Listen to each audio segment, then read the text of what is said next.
Hello. Hello.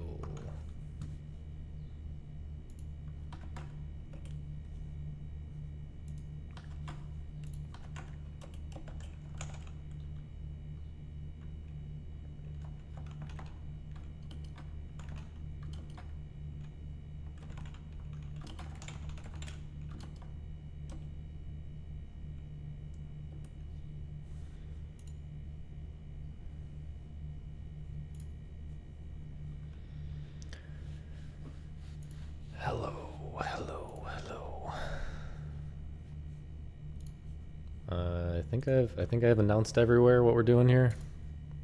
I think I can just play this game for a sec. Oh wait, I don't have my chat open. What a dumbass.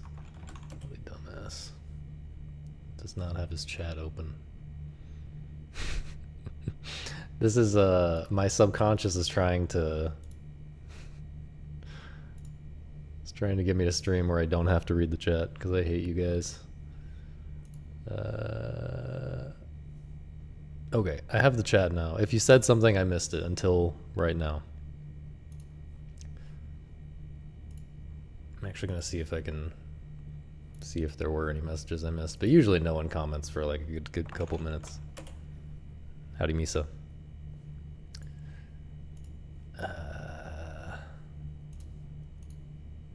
What's up, Ghost? Okay, I don't think I missed any chat messages. Let's see if we can get some treats while people roll in here, and then we'll do the where is it? I do have the, you can't see it right now, but I do have the tier list pulled up, so we'll finish that in just a sec. This game is just, wait, do I have? Okay. It's just a good game, man. It's just a good game. Really makes you feel like a minnow. That's why it's good. This is some slop movement right now. I'm not, I'll go ahead and start with an excuse. I don't feel very comfortable with this like 4-directional keyboard movement, but I tried to use controller and it didn't really feel right either for this type of game. Howdy, Cube. I guess if I had like a different controller plugged in, like I have the PS5 controller plugged in, and it has you know, it has the D-pad where the directional buttons are all like separate from each other instead of the like cross that's like all connected like the Xbox controller or something. And I don't know, like going straight to diagonals, I don't know. It just always feels sloppy using the diagonals on that controller. So I figured I should just take this as an opportunity to get more comfortable with this keyboard 2D 4-directional movement, or 8-directional, I guess. Four keys, 8 directions.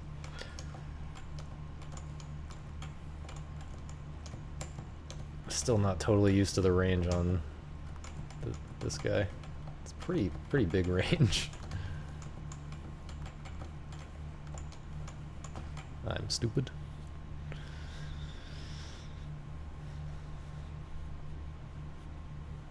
Diagonals don't feel sloppy on your controller. The keyboard only gaming. Yeah. How's it going, Aloe? I was actually thinking about doing something like that, Aloe. I was thinking about like splitting it up between the WASD on the left hand and arrow keys on the right hand. Alright, we can probably start tier listing in a second here. Actually, do we want to talk Geoffslop first? I'm assuming I'm not the only one who watched the Geoffslop announcements.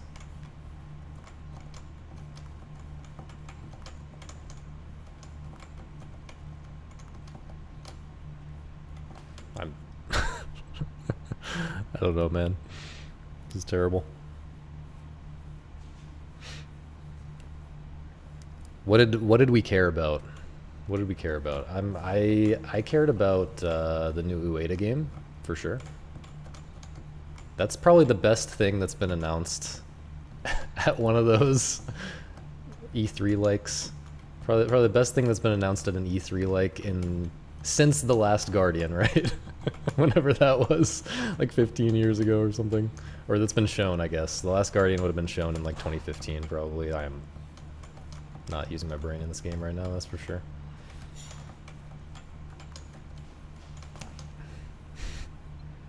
Wait. Was that shown at... Oh yeah, that was shown. Okay. Yeah, I don't know. It's if it's as good as The Last Guardian, I'm not ready to call it. I'm not ready to call the quality comparison in favor of Order of the Sinking Star just yet. I'd like to wait and see. Although the gameplay does look a little bit sus, as someone said in the in the Discord. But isn't that just like how it is? Like, I don't know. I'm trying to remember like what my impressions would have been of like Last Guardian gameplay from trailers. And I feel like it wouldn't have been like the strongest impression, but it also, yeah, I feel like Last Guardian doesn't look as bad from like, it's hard to imagine pulling a clip of gameplay from The Last Guardian that looks quite as bad as like the FPS shooting from the back of the car or buggy or whatever that was in the new trailer. Gen Alpha trailer, is that what it's called? No, Gen Alpha is a generation of what is it actually called? Gen design? Gen what is it called? Gen Alpha is like 10-year-olds who play Roblox.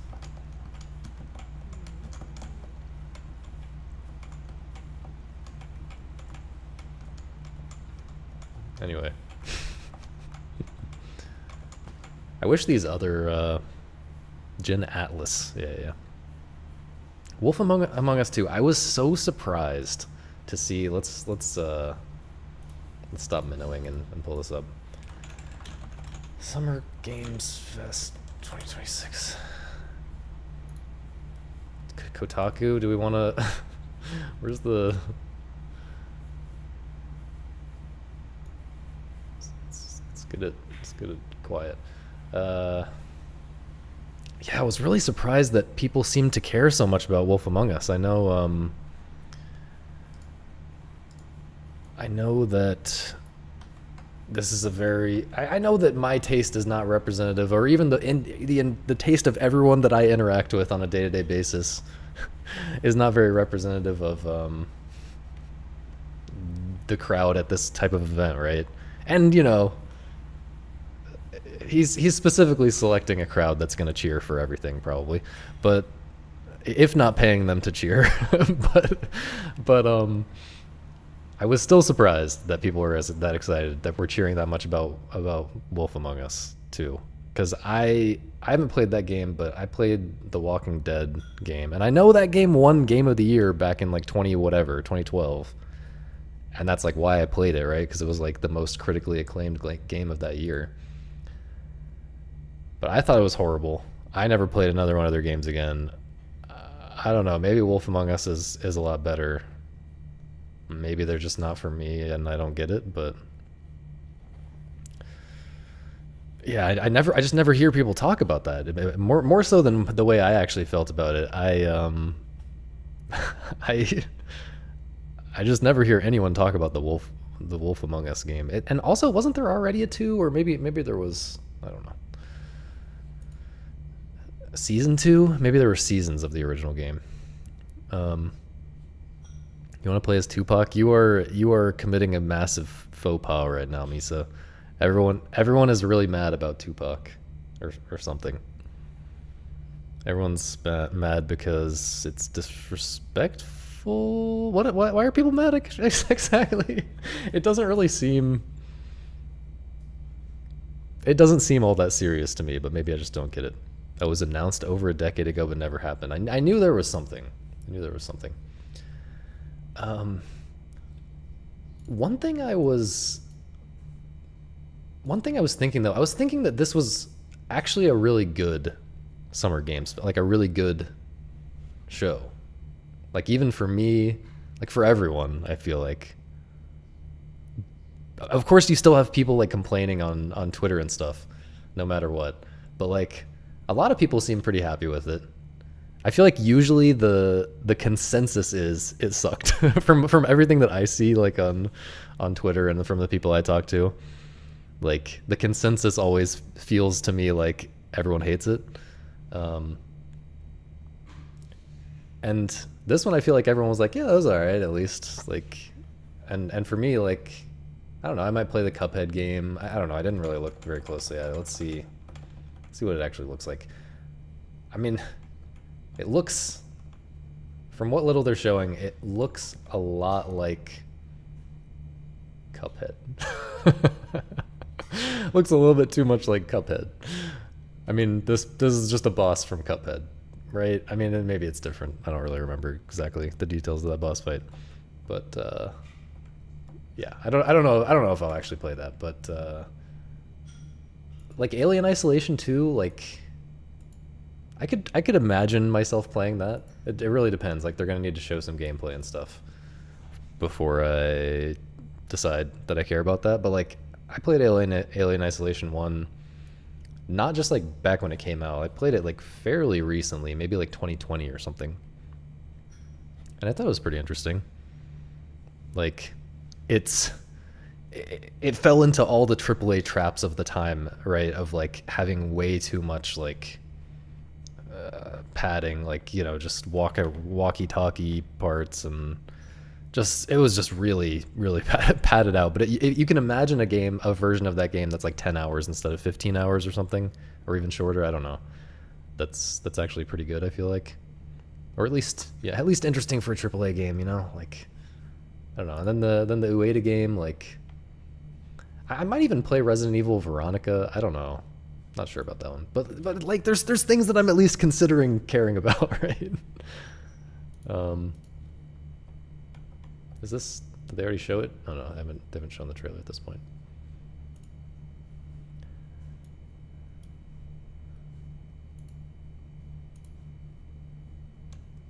Why is it so quiet? Oh, my volume is turned down. And your volume is turned down, actually. It's being made for the Mega Drive, which is cool. I mean, I'm not sure how much I care about that, but that is interesting at least.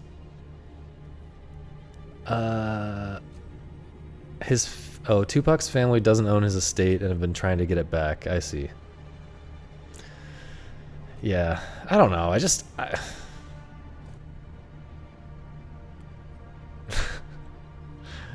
Yeah, I don't know. I won't try to make a serious take about this. This is not the type of thing I like to comment on.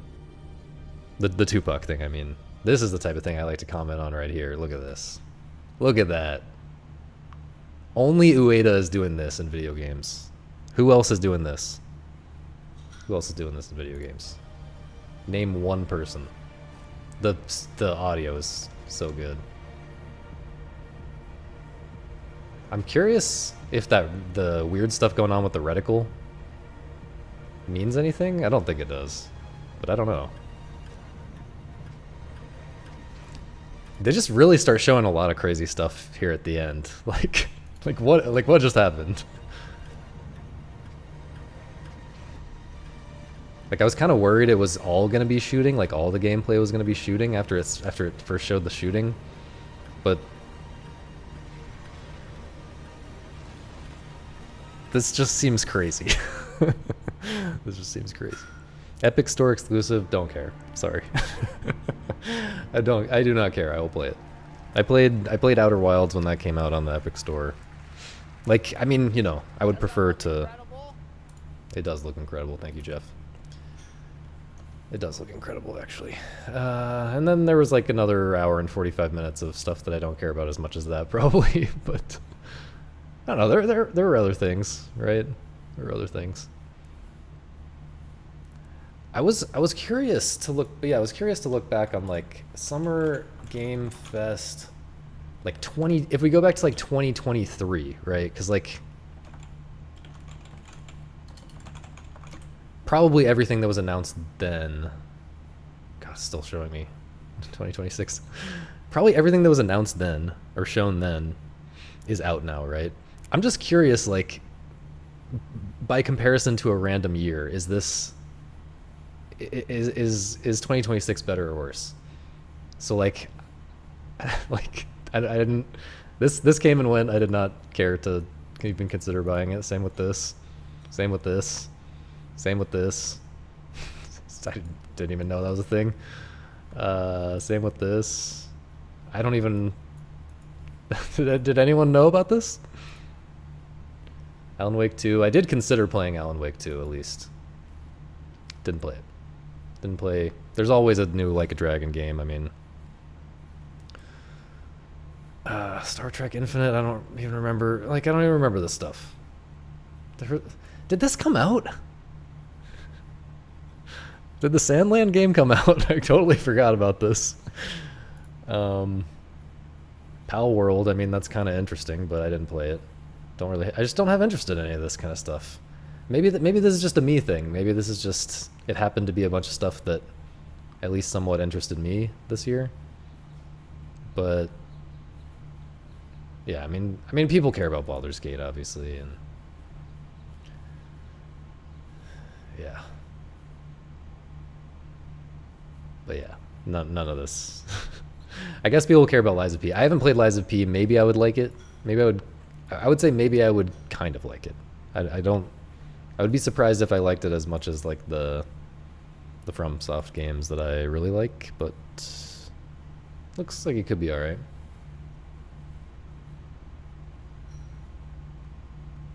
Yeah. I don't know.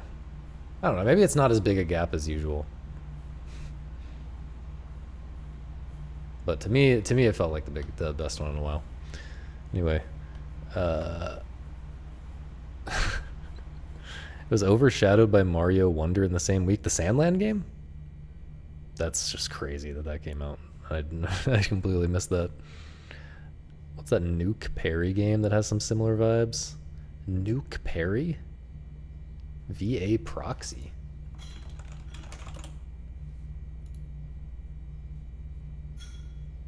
That's kind of cool.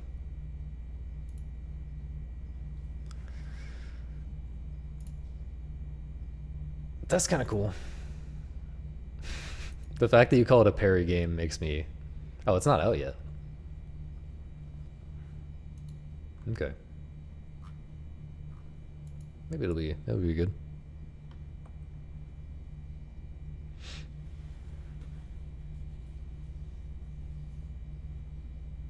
Oh, the Sonic game. Okay. Burgeist. Berg Heist. Oh,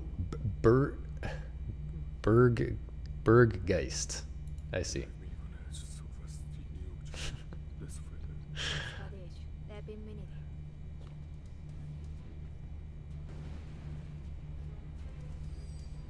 It's just it's not just the vibes though.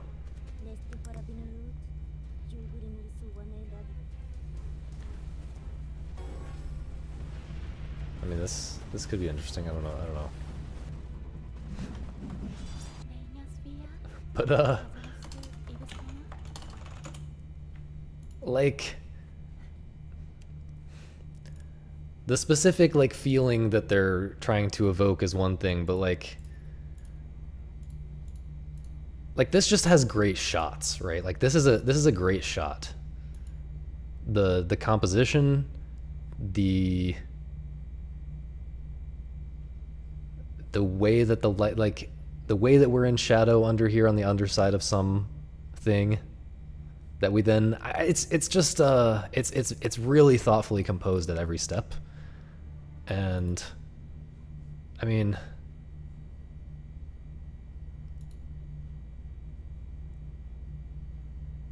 you know what I'm saying. I'm not a film critic, but I have eyes, you know. And like when it starts pulling this thing up,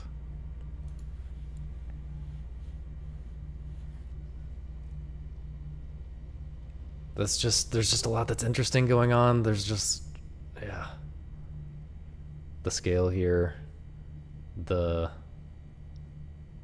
yeah, and the music on top of all of that. It's just so thoughtfully put together. It really is. There's nothing there's nothing in video games this is why people say that Ueda is just the best director in video games, full stop. Like the best game director, which, you know, if we stretch the definition in certain ways of game director, like I would argue with that probably, but like if you'd interpret it in a certain way, like related to this kind of stuff that I'm talking about, I feel like it's kind of inarguable.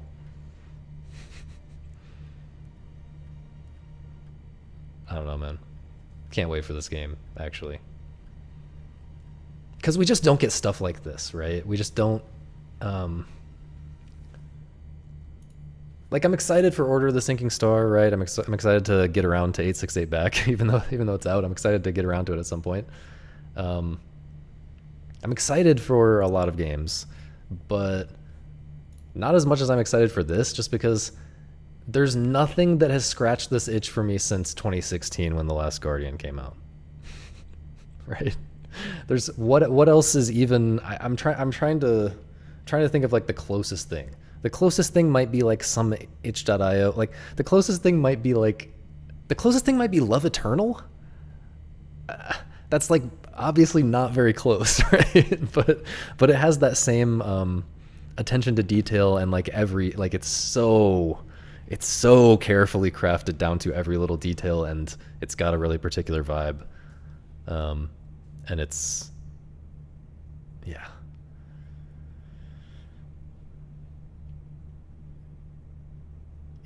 I mean, you can tell that he's a film guy. Yeah, that is sad, but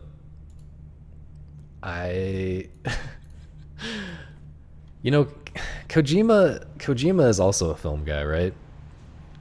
But somehow there's a huge difference between Kojima games and Ueda games. I mean, obviously different people are different.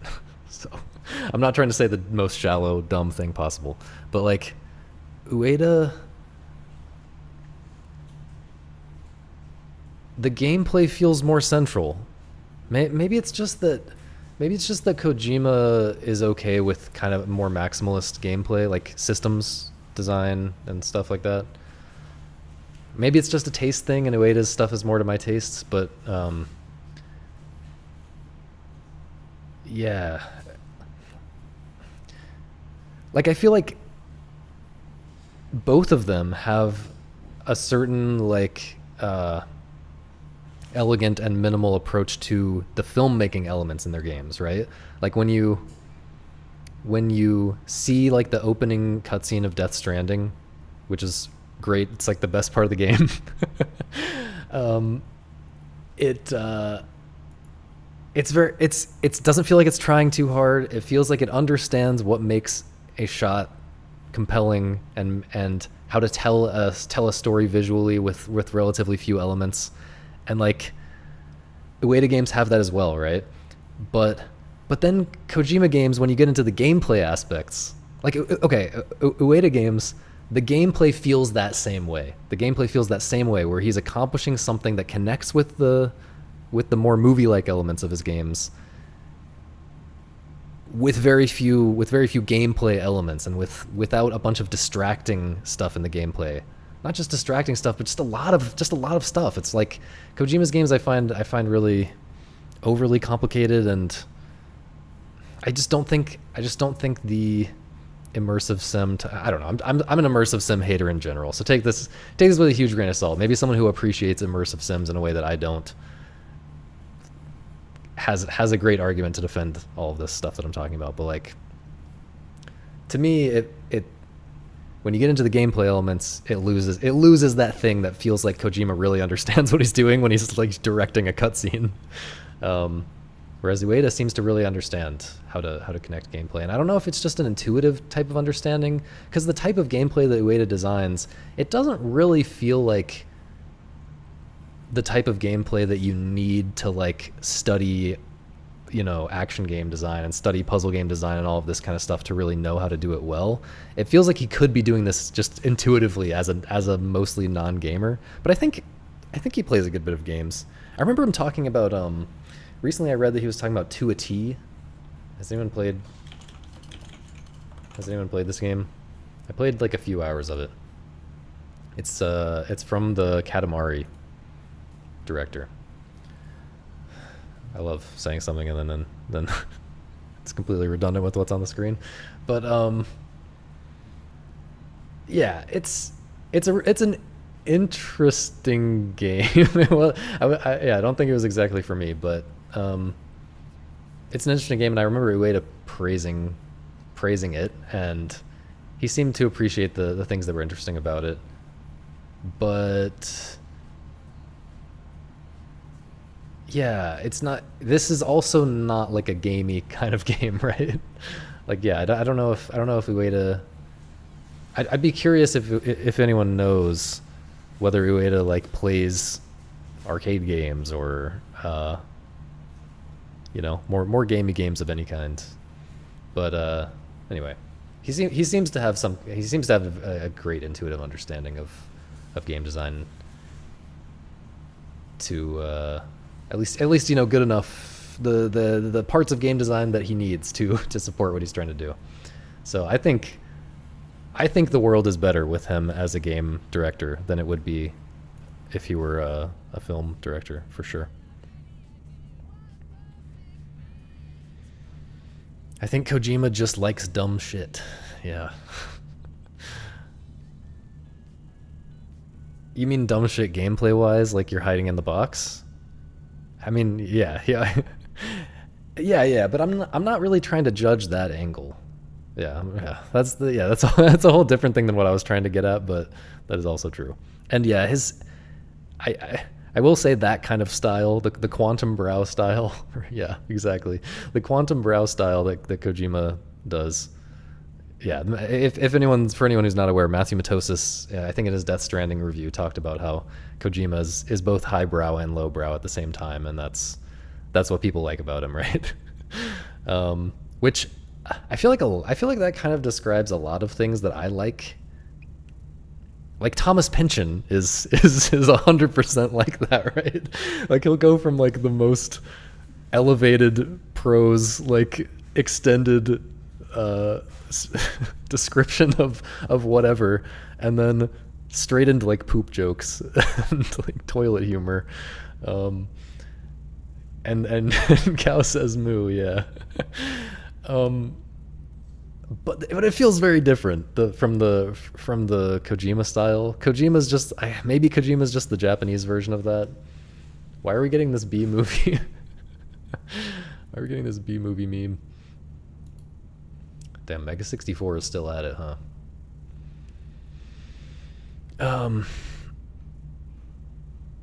Oh, Eco was inspired by Another World. Again, this is like the same type of game, though. It's the movie-like game.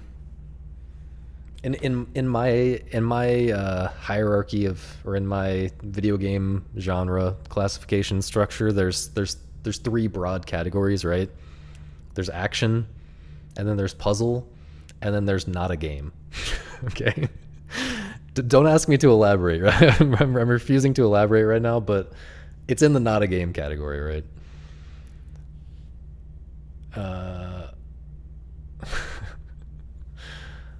Anyway, we're all excited for the Ueda game. That's the point here. That's the most important thing.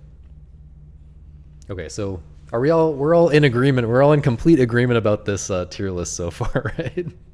What could anyone possibly disagree with after I made such compelling arguments last week? What could anyone possibly disagree with here?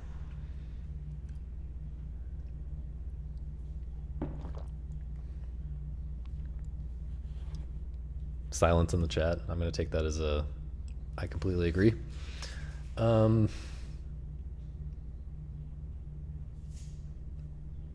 feel like I failed to say something about extraction shooters. Did I? Is that true? Who cares? We've been there. I just put boomer shooters in F tier because boomer shooters I don't think is a useful concept anymore. Like it's not a coherent trend. Like a lot of these I was saying I don't really think they're trends. Like to what extent is air juggles really a trend right now? I guess kind of. And this I don't know if that's really a trend, but I at least understand what it means, right? Like I understand what AAA wide linear skill tree slop is, more or less. Whereas boomer shooters, I think it has lost all its meaning to the point where I can't even like. Maybe that just means I should put it in the middle, but like, I think if you're talking about boomer shooters, in the year 2026, if you are talking about boomer shooters, it's only misleading to use that as a term because like, you know. Devil Daggers, like people call Devil Daggers a boomer shooter. People call Post Void a boomer shooter. People call Cruelty Squad a boomer shooter. And then of course stuff like Dusk, which I get the sense Dusk and like a medieval and whatever, which I get the sense those are actually more like classical idea of a boomer shooter like Doom. Ultra Kill, people say that's a boomer shooter. All of those games are completely different, man. Like the gameplay is completely different. It's just a visual. When you say boomer shooters, you're just saying like it looks kind of like Doom, sorta, maybe. And like even then, it's questionable how much Ultra Kill really looks like Doom, you know? So I just think it's stupid as like we need to stop saying this, okay? That's the sense in which I'm rating this an F. I love Devil Daggers, I love Post Void, etc. Any other questions? Do we need to revisit any of this? You can go back in the VOD. But yeah, meter slop I forgot to why are we shooting boomers? Yeah, meter slop I accidentally dropped into F tier last time and then forgot to actually think about it. Okay. So when I think meter slop, I'm guessing that I have not really played a lot of the games that Ziad was thinking of when he made this. Because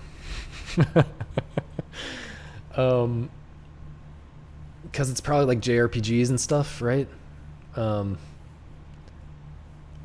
What comes to my mind is like active time battle or whatever you call that, like the Final Fantasy VII or around that era of Final Fantasy games.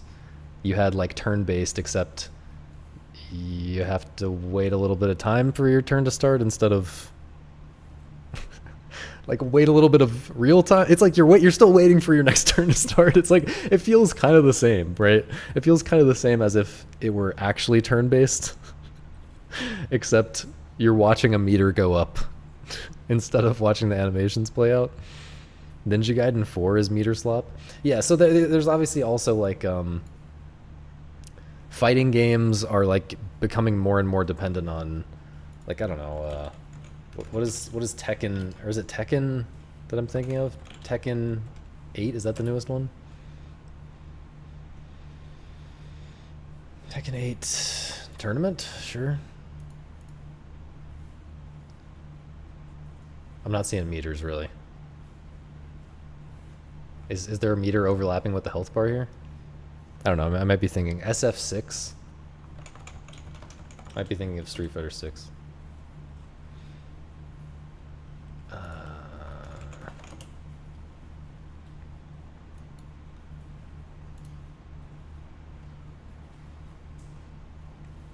Well, I can't tell. I guess we've got these meters. I mean, I see a few different meters other than the health bars. Or I guess, yeah, a couple different meters on each side other than the health bars. Like, yeah, I'm aware of this talking point in arcade circles about too much reliance on meters rather than fundamentals, right? And you're breaking out of combos by using your energy that you've built up by hitting, and you're using a bunch of special moves that override the fundamental spacing and footsies and whatever. I don't know. I've played a little bit of Guilty Gear Exard, or however you're supposed to pronounce that shit.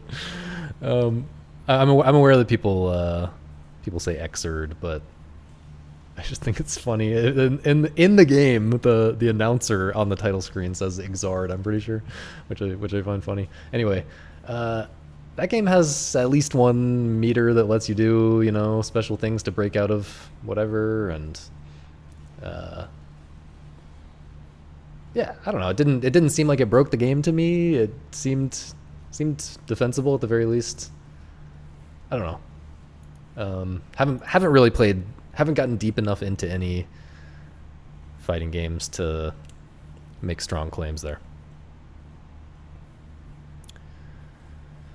Is this the sausage? Hello, Angelwork. Yes. Yes, you're dead naming me. Sorry to say, but yes. It says this is the sausage.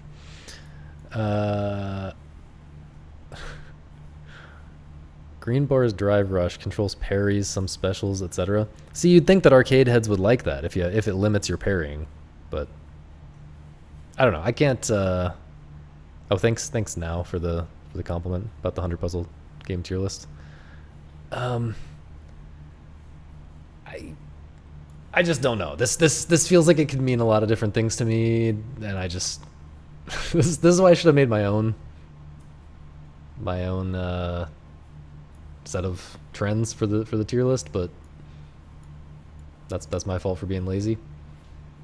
I don't know. Meters are fine. Meters, there are interesting things you can do with meters.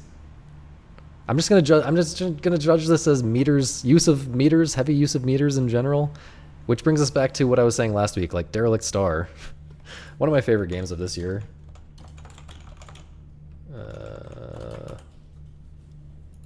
Derelict Star has a big meter that is at the bottom of the screen at all times and is absolutely crucial to the gameplay, and the gameplay would not be nearly as good if it didn't show you this meter, right? And if the meter wasn't, and if what the meter, more so than that, if what the meter is representing was taken out of the game would have nothing. There would be it's so core to what's interesting about this game, right?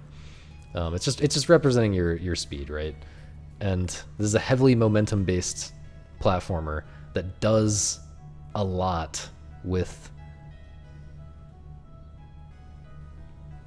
does a lot that you really need to know. You need to be able to see what your exact speed is when you're close to certain thresholds, when there's all these crazy things that aren't even really being shown in the trailer. Extra things that can happen with the speed. And yeah, the meter obviously just makes the game better. And we're actually talking when I interviewed Gate, the developer of this game, which you can go watch that if you missed it. We talked a little bit about the idea that, like, you know, I was saying that, like, I feel like there's maybe a little bit too much of a trend toward like minimalism in indie games, right? Like in mainstream games, you have like crazy HUDs on the screen with all these bars and, like, you know, all this information on the screen at all times. Whereas like in indie games, at least in the indie games that I play a lot of, or most of the ones that I play, they tend to be much more minimal. And not have that kind of stuff on the screen, and you just are supposed to figure it out. You can tell, you know, things are maybe represented by what your character looks like or by sound effects or whatever, if there is that kind of stuff at all. Different states that need to be represented, right? But yeah, I was kind of positing that maybe indie games, if they weren't so married to like minimal, like no meters or anything displayed on the screen, if they weren't so married to that kind of aesthetic, minimalist aesthetic, then maybe there's interesting stuff that indie games could be doing that's being left on the table, right? Because they just wouldn't think about putting that kind of thing on the screen, I guess. I don't know. Hopefully you get what I'm saying. But like, for another example, I was able to get way deeper into Post Void because of the debug menu. And like, there's a lot of games that I have gone way deeper on than the developers really intended. So Post Void would be one example. I figured out all this crazy tech by like opening up a debug UI that, well, not just by doing that, but at some point I did that to figure out like the deepest layer of tech that I figured out in that game. I got the practice tool and opened up the debug UI, and that helped me figure out this one thing that I couldn't really figure out how exactly it was working. And you know, this is just, and similarly, like in Majora's Mask speedrunning, like I've used the debug tools, you know, the memory watches in the emulators and stuff like that to look at to get extra information. To get extra information that the game is not normally showing me. And it just seems self-evident to me that if you design a game with the intent up front to display whatever information you maybe need to, that will let you figure out more and go deeper, and it'll let you go deeper on certain kinds of ideas. But yeah, I'm aware that I'm not at all talking about what Ziad actually meant by meter slop. So I just don't know how am I supposed to rate this? Like, how am I supposed to rate the words meter slop? I don't know. I think when I rated cooldown slop, I was just rating like cooldowns in general. Like, yeah, cooldown heavy combat, like, and again, like I think Ziad was thinking about JRPGs and stuff when he made this, but you know, Dota is heavy on the cooldowns, like WoW rating is heavy on the cooldowns and WoW PvP and stuff. And I think that those things are actually kind of interesting, and there's interesting space to explore there, even if they have major flaws. WoW more so than Dota. I think Dota is, I mean, it's overcomplicated, but it's a very interesting game as it is. Resource tied to the meter and not just information. That's a great distinction, actually. That's a great distinction. Okay, yeah. I think I'll try to rate it that way. So not just displaying information. Yeah. That makes a lot more sense to me. Okay, so meter slop. So tying resources to meter. So again, going back to now I fall back to my Guilty Gear experience, which is not very much experience. And then like active time battle and JRPGs, like I was saying.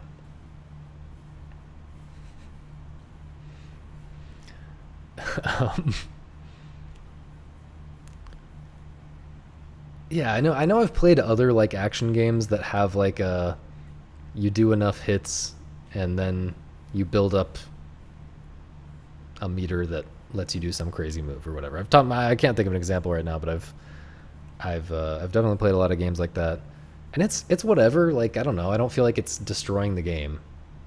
When I think about these games, I don't feel like it's destroying the game. I don't know. I'd put it like, it's not really adding anything either. I don't know. My gut says D tier. My gut says D tier. I think the issue people have with SF6 drive gauge is that it flattens all the differences between characters because everyone interacts with the meter in the same way, and it's so central to the game. Yeah, it doesn't feel that way to me in Guilty Gear, from what I remember. Yeah, I just don't think it has to be that bad.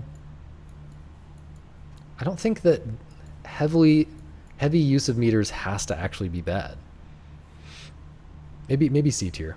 Yeah, this is like super up in the air to me. Like, I really just don't know, because I just don't have a lot of experience with what he's probably referring to here, and what you guys are referring to. But hopefully you get my logic. I don't think meters are necessarily bad, even when it's narrowed down to specifically not just like displaying information, but like resource management stuff. Yeah, that's exactly what I'm trying to say. It feels like when meters are a problem, when you have meter slop, it's not a problem with the meter really. It's a problem. It's a systems design problem. You have not. You just have not designed a good game, right? Like, you can design a good game with meters. Same with 3-pick-1, right? So yeah, I feel good about that going in C tier. Okay. Now the ones we haven't talked about at all. So, genre blends. Genre blends. Didn't I kind of talk about this? Did I not? I think maybe I started talking about it. So maybe I didn't say this, but what I was thinking at least was oh no, this was another stream or something when I was talking about how when you blend two genres, it's not supposed to be as deep as if you did one of those genres independently. In a certain sense, at least, it's not supposed to be as deep. Like the deepest action game, in a certain sense, is Angel Game. Because, let's see, favorite games. I don't remember what I titled this stream. Trying to pull up my Angel Game thing. So like I talked about this, right? you just got a 3 deep. You just got a triple nested me streaming for a second there, but you know, this in a certain sense, this is the deepest action game because everything else is so minimal that it is completely focused on the specific, not just action generally, the specific element of action games that it is focusing on. It goes all the way deep on one thing at the expense of everything else. Right? And I actually love this. It makes the game really special to me. It's one of my favorite games of all time, believe it or not. But that doesn't mean that it's better than something that has more elements in it, right? It doesn't mean that this is better than something like something that has this kind of dodging element while also having more mechanics that you have to think about and more, strategy, routing, just other elements that you would expect in an action game, right? It does not mean it's better, but when you add those other elements, you have to think about those other elements, right? You have to think about, you are splitting your attention between, or you're not necessarily splitting your attention, but there's more going on, and the other stuff that's going on means that you're not going to get as deep on that one thing. So it's more breadth and slightly less depth, at least slightly less depth. Yeah, this is something that I feel like people don't understand or maybe don't agree with. Probably don't agree with, but to me it's extremely clear. Maybe I can try to justify that a little bit better some other time, but and so the same thing is true in when you broaden it from not just like different action elements. Like right now I'm talking about what happens when you take just a single action element and focus the game as much as possible on that one element, and then you broaden that to versus broadening that to like 3 or 4 different action elements in the same game, which is most action games, right? What most people would think of as good action game design. And I'm saying that has a little bit of a shallowing. What's the opposite of deepening? Shallowing effect. Am I stupid? It makes the absolute limit of how deep you can get on any one of those elements. It makes it a tiny bit shallower, but it adds so much other stuff, and the interplay between all of these different elements is interesting enough and adds a whole different thing that can be compelling enough to justify the addition of all these elements, even though it's not deeper than Angel Game in some absolute sense. Okay, and so then when you go from action game to like action puzzle or action, something like whatever you want to call pragmata, or I'm not sure what other games people would be thinking about here. People like Ziad, but to me, like StarCraft is kind of like a action and strategy hybrid. It's not even, you don't have to think about it in terms of genres. Actually, you can just think about it in terms of elements, like I was just talking about, right?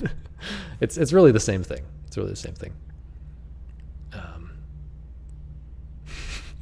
I feel like I made my point in a very confusing way. So I'm curious if anyone's following me on that. But my point is, I think a lot of the reason why people, at least like when I watched like Mark's the Electric Underground's Pragmata review, I didn't watch the whole thing, but I watched the first couple minutes to get the gist of his opinion, and he seems to think that it's not it can't be a good game because it's sacrificing depth to do more things, right? But to me, if you do something different with the more things, like even the games that he loves and even the games that everyone loves, like they've got a lot of different things going. They've got a lot of different elements going on compared to something like Angel Game, and because they have so many different things going on, they can't be as deep as Angel Game. And that doesn't mean that they're bad. It just means the appeal, they're doing a different thing. The appeal has to be something else that appears, something else that emerges when you combine those different elements into the same game in a particular way. And you know, for me,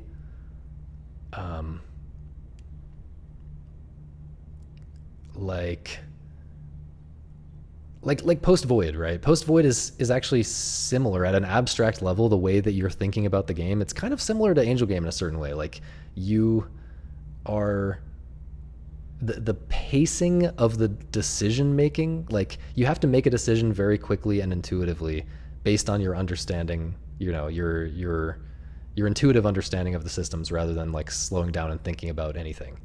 And it's this like split second movement dodging type of thing. But it's also, Post Void is also a lot more complicated than Angel Game. It's got all these other elements. It's got this kind of confusing movement system with tech, and it's got aiming, and it's got it's got a scoring system that you have to really think about in a different way than Angel Game. So, and Post Void is also one of my favorite games, right? Despite the fact that it has, it's combining so many different things. It's combining so many different elements. You could say combining so many different genres.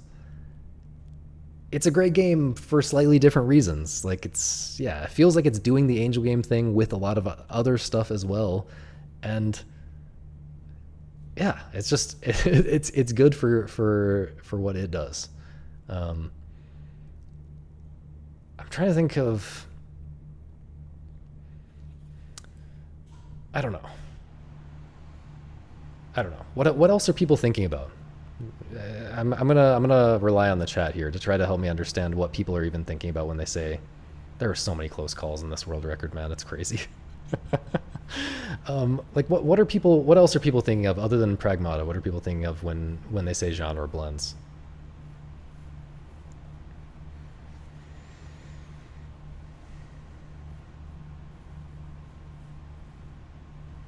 Am I wearing the same? No, I'm not wearing the same shirt. That's like a, yeah, that's a different shirt.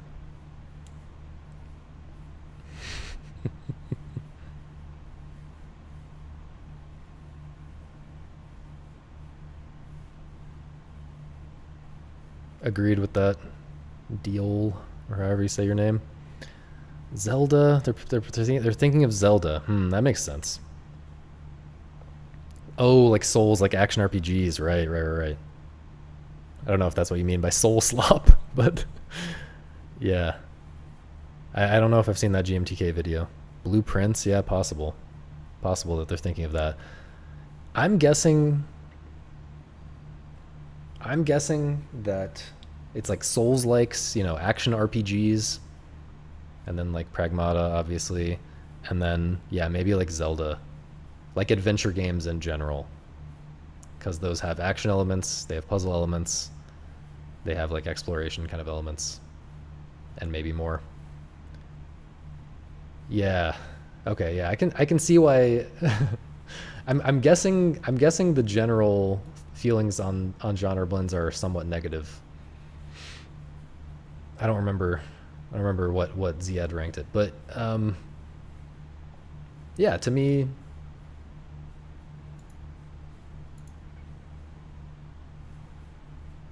I mean, if I just think about my favorite games, right? Like I just talked about Angel Game, and that's like the least blendy game of all time.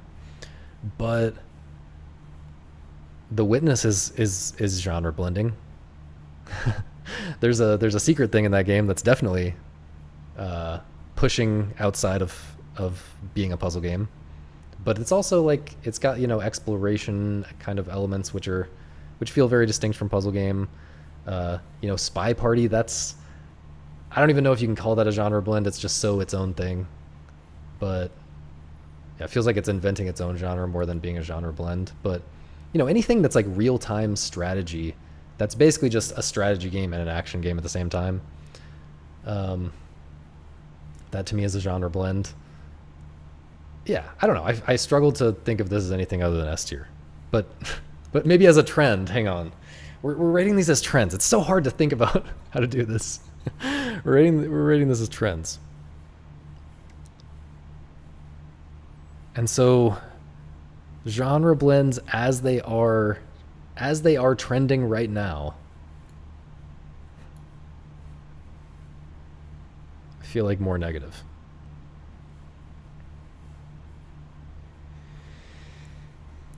Yeah. I just get the sense that I'm trying to like have a charitable interpretation of what all these things mean, right? And despite what I said about boomer shooters, I'm trying to have a charitable interpretation of what it means. And like, I think that people probably don't care if it's like in the same ballpark, right? Like people see the tactics, the turn-based tactics of Mugenics and the management kind of thing in Mugenics as like in the same kind of strategy-ish ballpark. I don't know. I don't know how to think about this. I'm putting it in B tier. No, I'm putting it in A tier. I mean, if I think about how much I like this for AAA games specifically, like, is this a good influence on? It just feels inevitable more than anything else for AAA games, because those games cost so much money to make that they have to reach such a big audience, and the way that you make a big audience happy is you just put everything that everyone wants in the game. And I mean, this is why Resident Evil 9 is the way it is, right? It's both games, right? It's survival horror Resident Evil and it's action Resident Evil, and that's probably what people are thinking about as well for genre blends. Yeah, I really don't have a problem with that, even though it feels very commercial. The reasons why people are doing it feel very commercial to me. I think there's interesting potential there. Yeah, I don't know. I'm gonna put it in A. Yeah, part of me says like we should figure out how to do the individual genres before we how to do the individual genres well before we put them together, but are we ever going to figure that out in the mainstream, you know?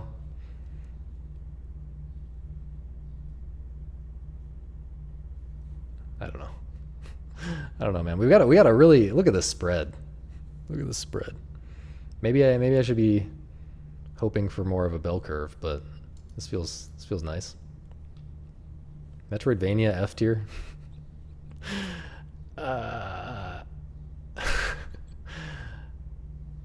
D tier. F tier. So the thing about Metroidvania is the most interesting ones are not really Metroidvanias, in my opinion. Like, okay, first of all, I do think this is on the way out as a trend. I think we're much more in roguelite mode now.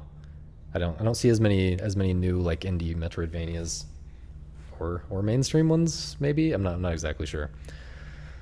But if we're assuming it's still a trend, the games that sell themselves as straightforward Metroidvanias are always boring as hell to me. It's just, I've just been through it so many times. They're so predictable. It doesn't feel like I'm exploring at all. It doesn't. It feels like the game would be better if it was linear. But yeah, Metroidvania, like I have talked about. I don't know how I feel about the name, the term, but I love Metroidvanias. I just played EmuROM, and that was very interesting. Enjoyed that a lot. One of my favorite games of the year. And that game did kind of sell itself as a Metroidvania, but like I feel like as soon as you look into it, you start to realize, okay, there's something different going on here. It's not a straightforward Metroidvania. And yeah, but I guess you could think of the main playthrough as, I don't know. I think it's a stretch to call even the initial playthrough of that game, like to the first ending. I think it's a stretch to call that Metroidvania, just because you're not really getting. You're not unlocking things. Yeah. At least not at all in the same way. So I think for Metroidvania we're just gonna call it F tier. Yeah, it's just an exploration game, and exploration games to me are way better. They actually feel like I'm exploring. They actually feel like I am being surprised. I'm finding things. I'm discovering things. All the things that I might want out of an exploration game when they are not Metroidvanias, when they're just exploration games. Metroidvania is just too specific of a structure to me, I feel like. I don't know. I don't have any problem in theory with it, but it just feels like the people who set out to make a Metroidvania, they just want to make the most boring thing ever.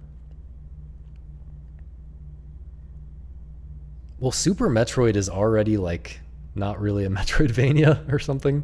You know, it's pushing at the limits of like what the genre means. In a couple ways. Like there are things that you learn that you let you get to new places that aren't an actual ability. There's ways to completely break the structure, you know, sequence break type stuff. It's designed for like speedrunning in a way that is not normal for the genre. I don't know. All of those things are non-standard for the genre. Yeah. PARRYSLOP. So I defended PARRYSLOP.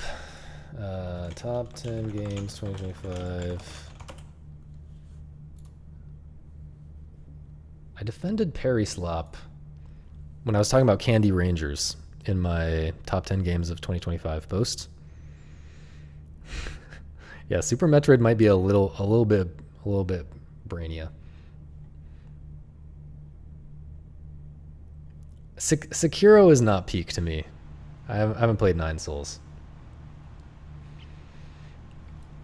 Like, you know, basically what I'm saying here is I'm aware that people love to hate on PARRYSLOP. Like serious action game people love to hate on PARRYSLOP. And actually this gets back to what I was saying last week.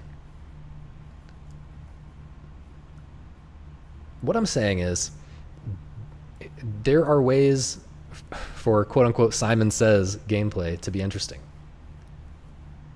It's just not strategic.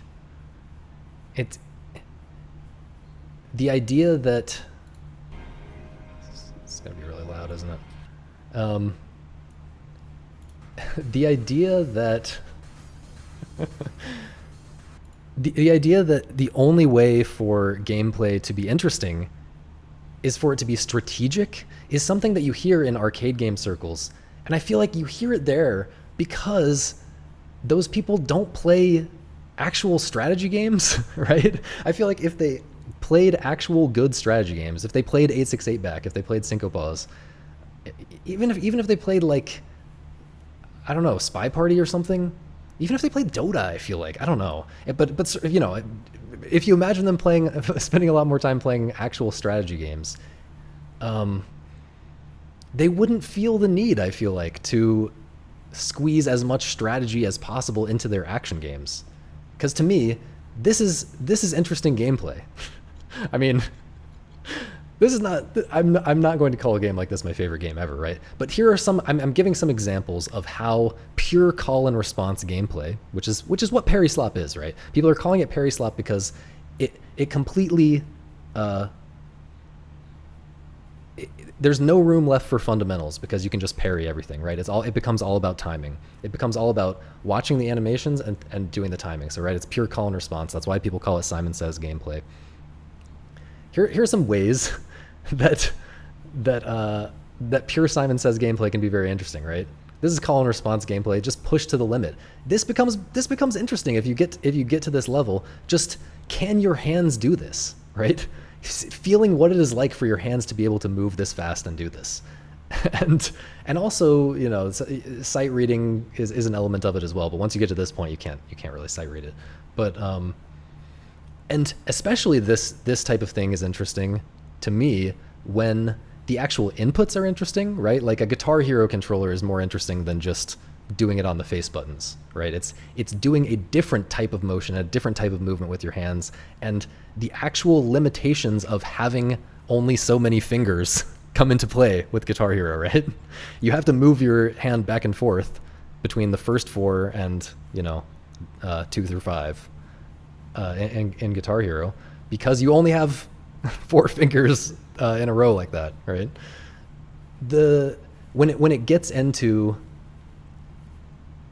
When rhythm games get into like pushing you to use your physical body in interesting ways and figure out weird stuff to do, you know, games that there's games that like make you hold the controller and so, you know, think about claw gripping. Like that's like a little bit of what I'm talking about, right?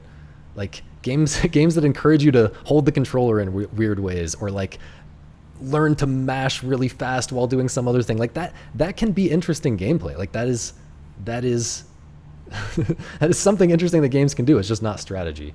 And then there's another example. This is not pushing the speed to the limit in the same way. It's not pushing the what can your fingers do to the limit in the same way, but it's pushing your perception, right? It's pushing your ability to tell what the hell is going on. And you know, again, this might not be the best example in terms of like what I would actually call good gameplay, but it's an example of a category of gameplay that can be very interesting and can be very deep. I would point to as a better example maybe. I would maybe point to this, which is a very arcade style game actually that I never hear arcade people talking about. Space Giraffe has a pretty simple arcade game, but it goes so crazy with the visual effects intentionally. It's very intentionally designed to be this way. That the game becomes more about perceiving, you know, can you filter this information down to the point that you can do this very simple arcade action gameplay effectively. This is a very interesting game. And it's from the same guy as Tempest. It's made by the same guy as the Tempest games. Tempest 4000, I think I actually like more than Space Giraffe because the action part is actually simpler, and that kind of lets you go deeper. Similar to what I was saying about like Angel Game, the action, you know, the arcadey systems elements are actually simpler in Tempest 4000. If you've played the original arcade Tempest, it's basically the same mechanics as that. Pretty simple like avoidance game, but that lets you go deeper on the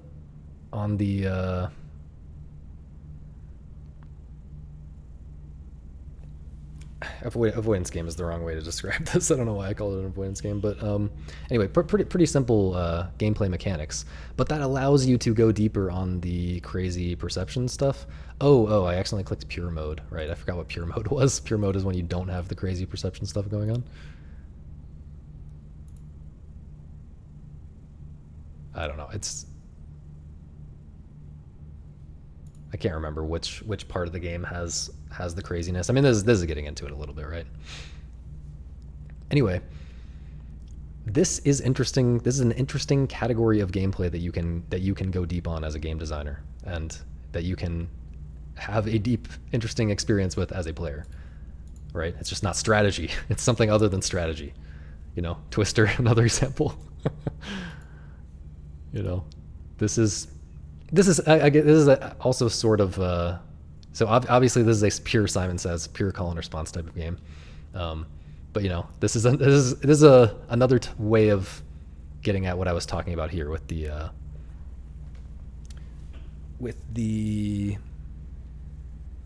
what your body can do, right? What your hands can do, exploring what your hands can do at a crazy level like that. So anyway, I hope you get what I'm saying. Like I always hear arcade people talking about strategy, and I just feel like they overemphasize strategy so much. Anyway, so that's what was I talking about? PARRYSLOP, right? So that, you know, if you stretch the definition of PARRYSLOP, you get to all of that kind of stuff that I was just talking about, right? That's true PARRYSLOP design in the abstract, taken to its limit, to a few different limits, right? And I like that stuff. I think that stuff's really cool.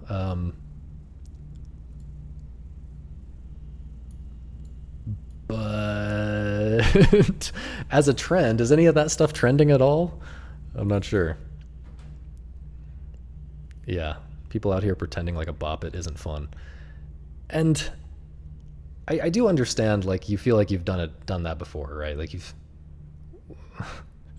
I don't necessarily want to spend a bunch of time playing bop it anymore, but there was a time in my life when I spent a lot of time playing bop it, and yeah. Anyway, I won't get. Oh, I want to get off on a tangent right now, but I want to. Simon Slop is more broad than PARRYSLOP. Yeah, that's kind of what I was trying to. That's the conclusion I was trying to arrive at just now.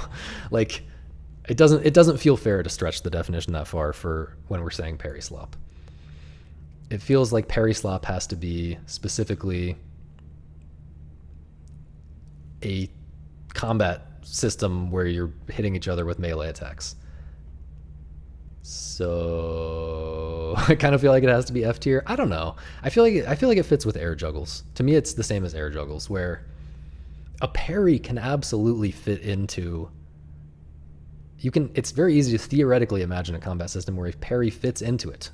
And you probably have examples in your head. You know, some people might say DMC3 is a good example because it's hard enough to time it that whatever. I think it makes sense for it to be limited, like actually hard limited by a meter, perhaps, like we were just talking about.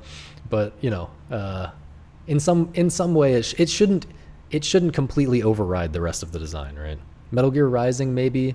It's been too long since I played that. I don't really remember, but maybe. Yeah. So I'm gonna put it in a D tier. It's not like. To me, it's.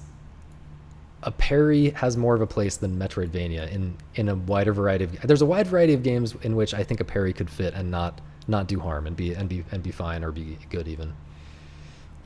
Whereas Metroidvania, I'm not so sure. Okay, remakes. I think remakes is an easy F. Despite the fact that I was talking about how. Well, so I was talking about how many streams ago I was talking about Love Eternal. I'll just pull it up. Is that going to pull up the game or no? I was talking about Love Eternal and how this is technically a remake, right? It's framed as a remake, at least, sort of. And there's other examples like this where it's not a remake in the traditional sense at all. And this is something that people have made YouTube videos. I've seen some YouTube video about like the different types of remake, you know, trying to make distinctions between a true remake and a remaster and a reimagining or whatever. Like, the thing is, the conclusion that I came to about this game is that it feels less like a remake and more like a translation in the sense of like literature. You know, you translate a book into different languages so that people who can't read the original language can get some part of what's good about the thing, what's good about the book, right? And The reason why I said that is because the original game that this is based on, and by the way, it's the same director, same creator that made both games. And by the way, their new game is that Minnow game that I was playing at the beginning of stream, and we've been talking about in the Discord a bunch. Shout out Toby Alden. Also sorry, Toby Alden, that I got your pronouns wrong in a recent video. Very, very sorry about that. Anyway, what was I saying? Yeah, the reason that I feel like this is like a translation of a novel is because the original love is so hard that you have to spend a truly degenerate amount of time getting good at platformers, at precision platformers, to even get to the point where you could appreciate what's good about the game. I feel like it is too hard, certainly to get through, maybe not appreciate what's good about it, but like to get through that game, you have to be a true precision platformer sicko. And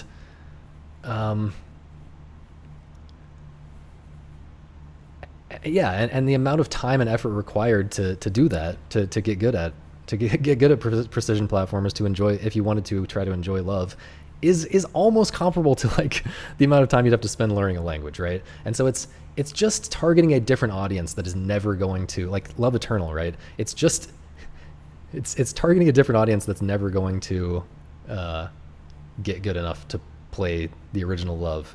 And this game is capturing a big part of what's good about the original Love without that insane tuning difficulty. And in that stream, you can go back and find that if you want to. I got into, does this mean that difficulty options in general are actually like the same type of thing, right? Or they're actually like translations, which I think is an interesting topic. And yeah, but anyway, the part that's pertinent to whether remakes are a positive trend or not, is just that I feel like maybe this game wouldn't have happened if remakes weren't a trend. And I do like this game, but I also wonder if we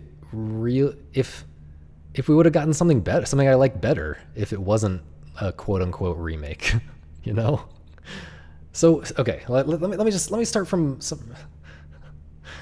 more basics, right? I do not care about true remakes like Ocarina of Time remake that's coming out soon. I mean, we haven't seen what that really is yet, but the Resident Evil remakes, I don't know, maybe I do care. I kind of like I feel like I have a more positive view on Resident Evil 2 remake, for example, than most people do, or at least than some people around here maybe do, because I do think something is gained.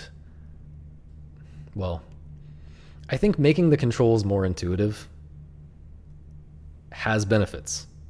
You can argue whether those benefits are outweighed by the loss of control over the art direction that you get with the fixed camera angles. You can argue about that, but to me, I think I might lean toward Resident Evil 2 remake over original for that reason. I just think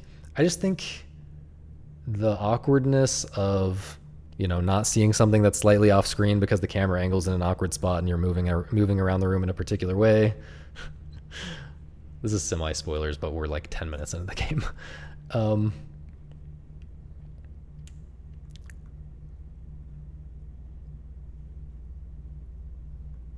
I don't know. My point is, I do think there is old game jank sometimes, right? Like, I guess with Ocarina of Time, like, I don't think the controls... I don't really think the controls need to be like that.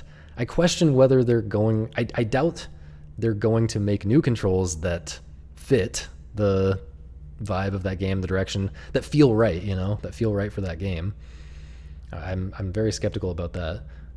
But I do think that you could improve that game in theory. You could improve Ocarina of Time in theory I don't know. I'm my preference is that these things are just untouched, honestly, and that they just stay as they are. It's just kind of annoying. It's kind of just annoying, and I said this when I was talking about Love Eternal. It's just kind of annoying that I have to even research which version of the game I should be playing, right? Before I play it. And it's annoying that people are defaulting to less interesting versions of these games without really knowing that the better version is even a thing. People who are less informed, I don't know. I don't like that remakes. I don't like that remakes exist. I feel like the positive things that come out of remakes, like these reimagining type things, if these really need to exist, they can still exist. You know, a lot of the time they could just be their own game. Like, a lot of the time I hear people talking about remakes in a way that's like, okay, but does that really have to be a remake? Can't you just like make a game that's inspired by it and is like very the same type of concept, but yeah, different enough to be its own game, and just improve on the ideas from the original thing in a different game? Yeah, I question whether remakes need to be a trend at all. And so, we're going F tier. Let's catch up on the chat. Yeah. The trend of remakes is to redo beloved games instead of trying to give lesser games a new shot by trying to improve their weaknesses. Yeah. For sure. And even when you get the more trying to improve their weaknesses ones, yeah.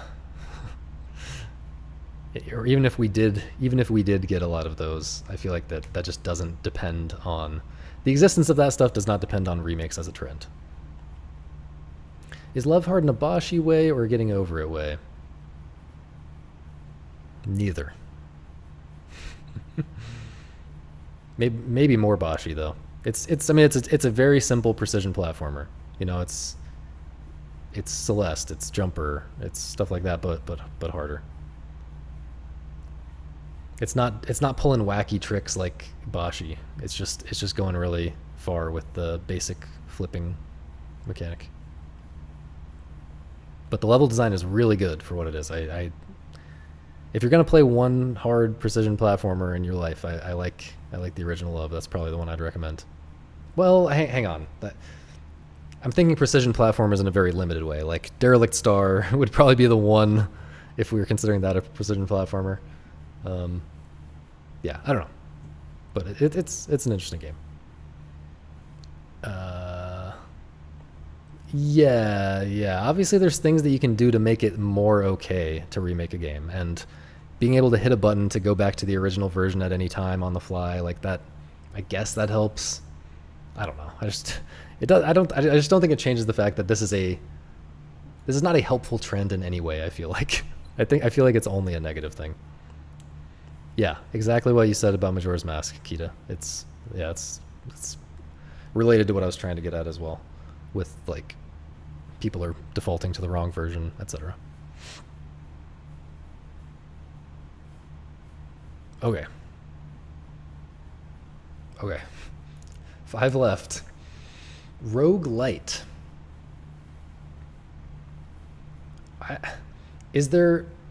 I play so few roguelites now. Gotta wait till the very end. Kyle. Also, Kyle, I was talking about Ocarina of Time recently, and I pulled up. I don't think it was on stream. I think it was before stream when I was just thinking about the game. I pulled up your just by accident. I found your Let's Play. Like I was looking for Ocarina of Time Let's Plays, and I found the Full Grown Gaming Let's Play from like whenever 2011 or something, probably. I don't know. That was a blast from the past.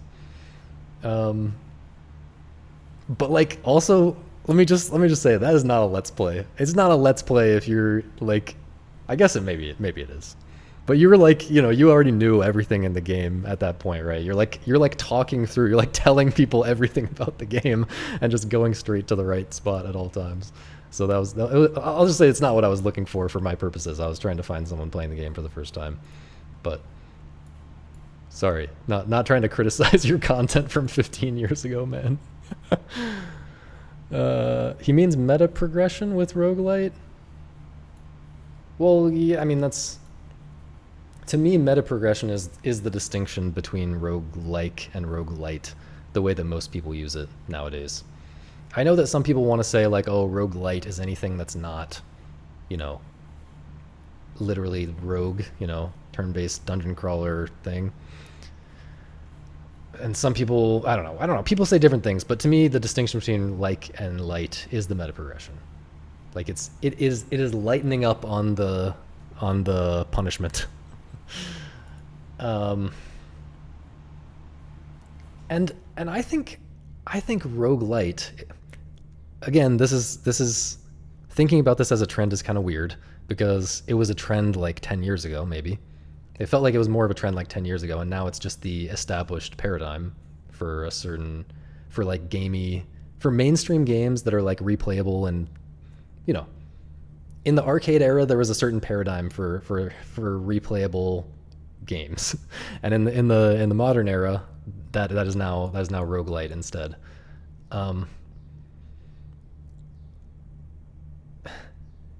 I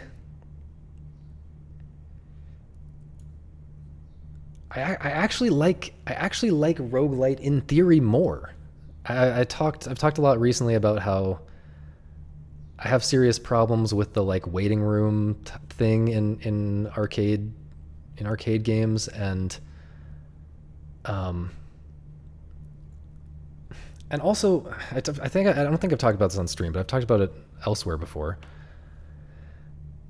This is maybe gonna be a hard sell, but I firmly believe this. I think this is very important to understand and true about comparing the old school like arcade structure versus like the roguelite structure. Both of those structures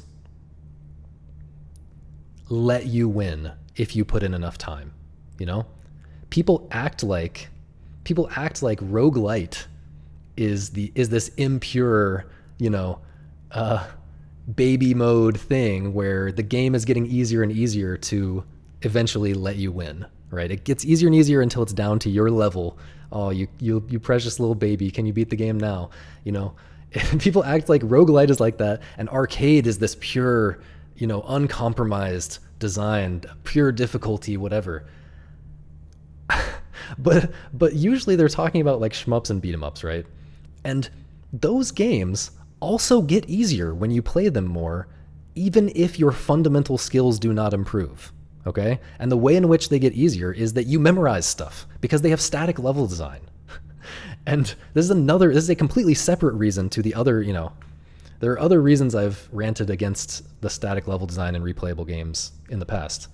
But this is a completely different reason why the static level design, I think, is not ideal.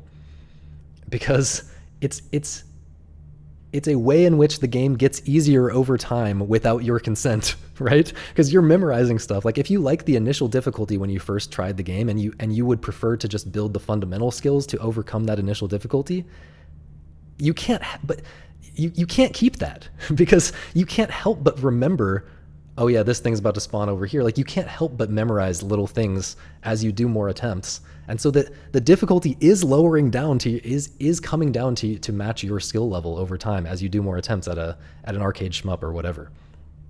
And so to me, the roguelite approach is actually, it's like directly better. We're talking in theory. Like don't think about specific roguelites, just think about the structure of the game in theory, because I do think specific roguelites, they often have fundamental design problems that are separate from this. But if we think about the roguelite structure in theory, I think it's a positive development. Like it's not my preference. My preference is it's like the syncopause structure, which is like, it's basically roguelike. So the pure, quote unquote uncompromised difficulty of the roguelike plus arcade scoring. So you have a scoring system, and whatever if you've been around, you know what I'm talking about. Like Post Void kind of falls into the same category. It's heavily randomized, but there's no meta progression, and there's a scoring system that encourages you to play the game deeply.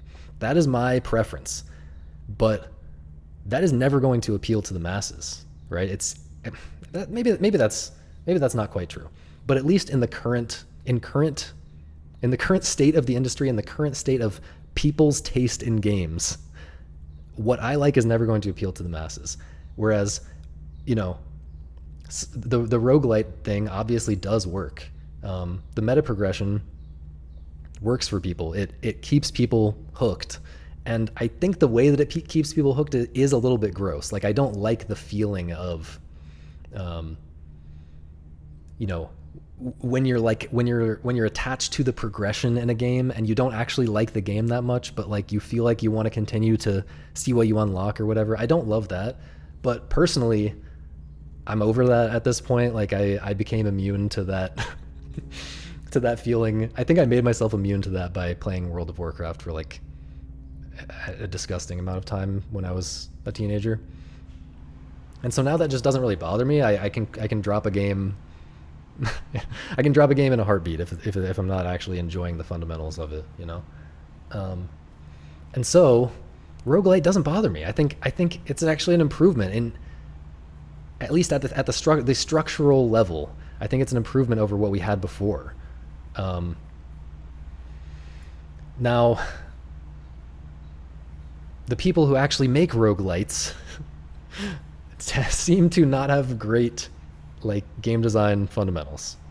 But maybe that's just always the case with big popular trends that are going to make you a bunch of money. But I don't know. I kind of want to put it No, I can't put it A tier. Let's see if you guys are tracking with me.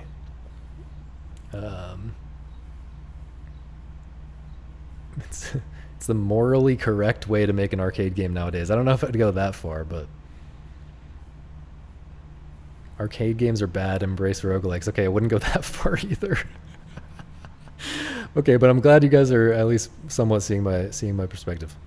But yeah, 1cc is largely a proof of how much time you've invested. Like, I like to say that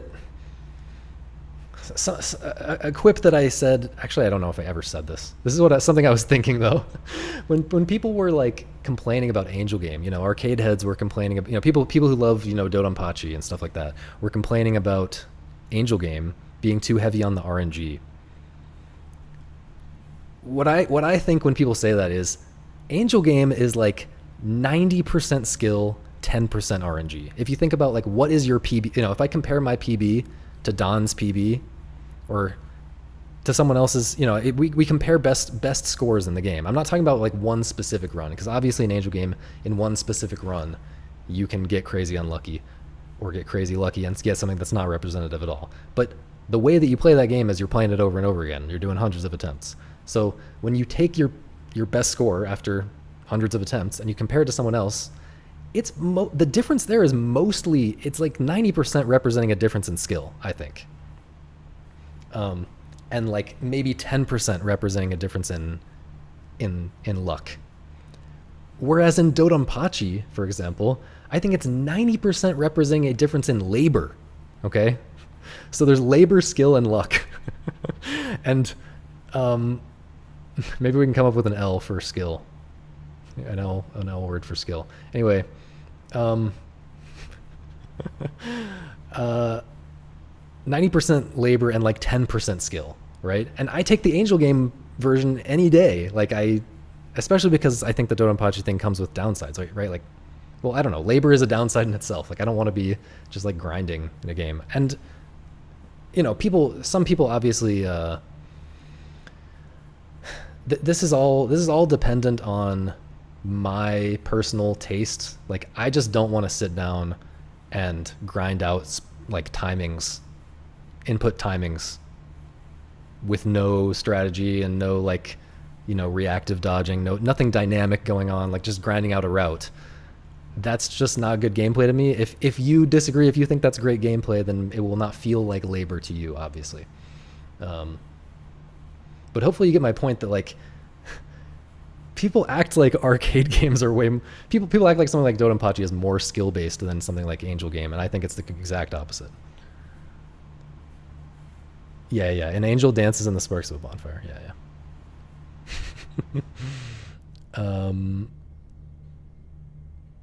Okay, so yeah, I think maybe the vibe that I'm getting from the chat is that I did make my point effectively about roguelites. Yeah, I like the format as like a mainstream thing. As far as the formats, the different game structures that are popular in the mainstream right now, I think roguelite is my favorite in theory, especially because like, man, Slay the Spire is a roguelite. Like that, you know, it has the progression, but then it has like, in the end, that game is a very high difficulty static roguelike for all intents and purposes, right? When you get to Ascension 20, and even when you're climbing up the Ascensions, like, yeah, you can, it doesn't feel compromised in that way. It doesn't feel like it's babying you. It feels like you're getting better at the deepest part of the game. You know, you're getting deeper and deeper. You're getting all the way to the bottom slowly, in the same way as you might feel when you are score chasing in an arcade game or whatever. Yeah, there's card unlocks, but you could say that the Ascension unlocks are you could say that the Ascension unlocks are light, you know. I'm glad a lot of people are here hanging out and chatting today. I can't keep up with the chat as well when there are this many people here, but I appreciate it. More experienced players will once you see a lot of things on their first try without memorization, since there's a lot of skill carryover, at least in shmups. Average person jumps between games a lot of IMO. That's definitely true. And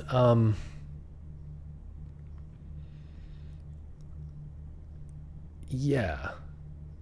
I'm not saying that there's no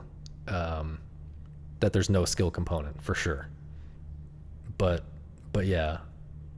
Especially for score chase. Yeah, if you're competing in shmups for like who can get the one all the fastest or whatever, that's totally different. But yeah, I'm thinking more like playing them more seriously.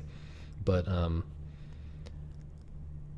yeah, the way that I personally play cave games, for example, Psycho games, is I just go for the one all. I memorize as little as possible, and I just try to play naturally and until I get the one all. And that works well enough for what I'm looking for out of those games. But sorry, the other question. What about comparing PBs to average runs for Angel Game? Yeah, I mean, I think average run. I think if you compared average run.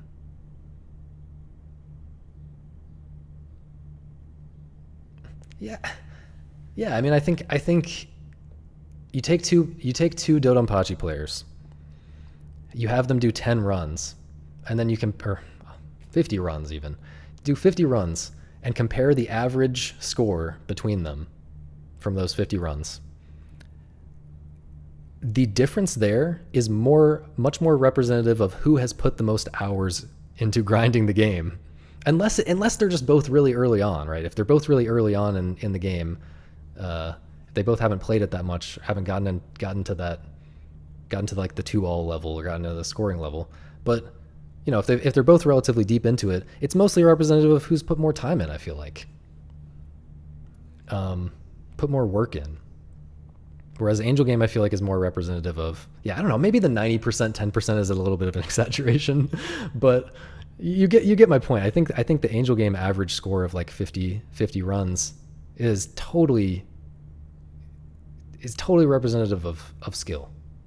Like RNG evens out really nicely over, you know, this is Syncopause. This is why Syncopause's scoring works, because RNG evens out very nicely over 50 different rolls. It's mostly representing your skill. It's almost entirely representing your skill. Garega solves all my issues, really? I really need to play Garega. It's on my games that I'm supposed to play this year. It's on my genre gauntlet, as I called it. So maybe or was it? Yeah, I think I chose Garega. I chose one of those M2 shot triggers ports. Okay. Yeah, I think Roguelite is way overhated. I almost want to put it A tier. I think it's, yeah, I mean, again, I like it more than the open world games. I like more than the, I don't know. I guess I like the Souls like format if we take it as like the actual from the way that FromSoft does it and not the way that the clones do it. But my point is Roguelite, as far as formats in the mainstream right now, well, I guess no, that's actually not true. That's actually not true. I don't know. Whatever. I've talked enough about this. It's B tier.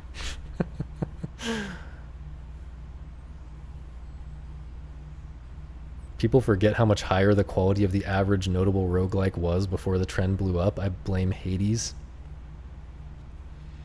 I don't personally care about the quality of the average thing, you know?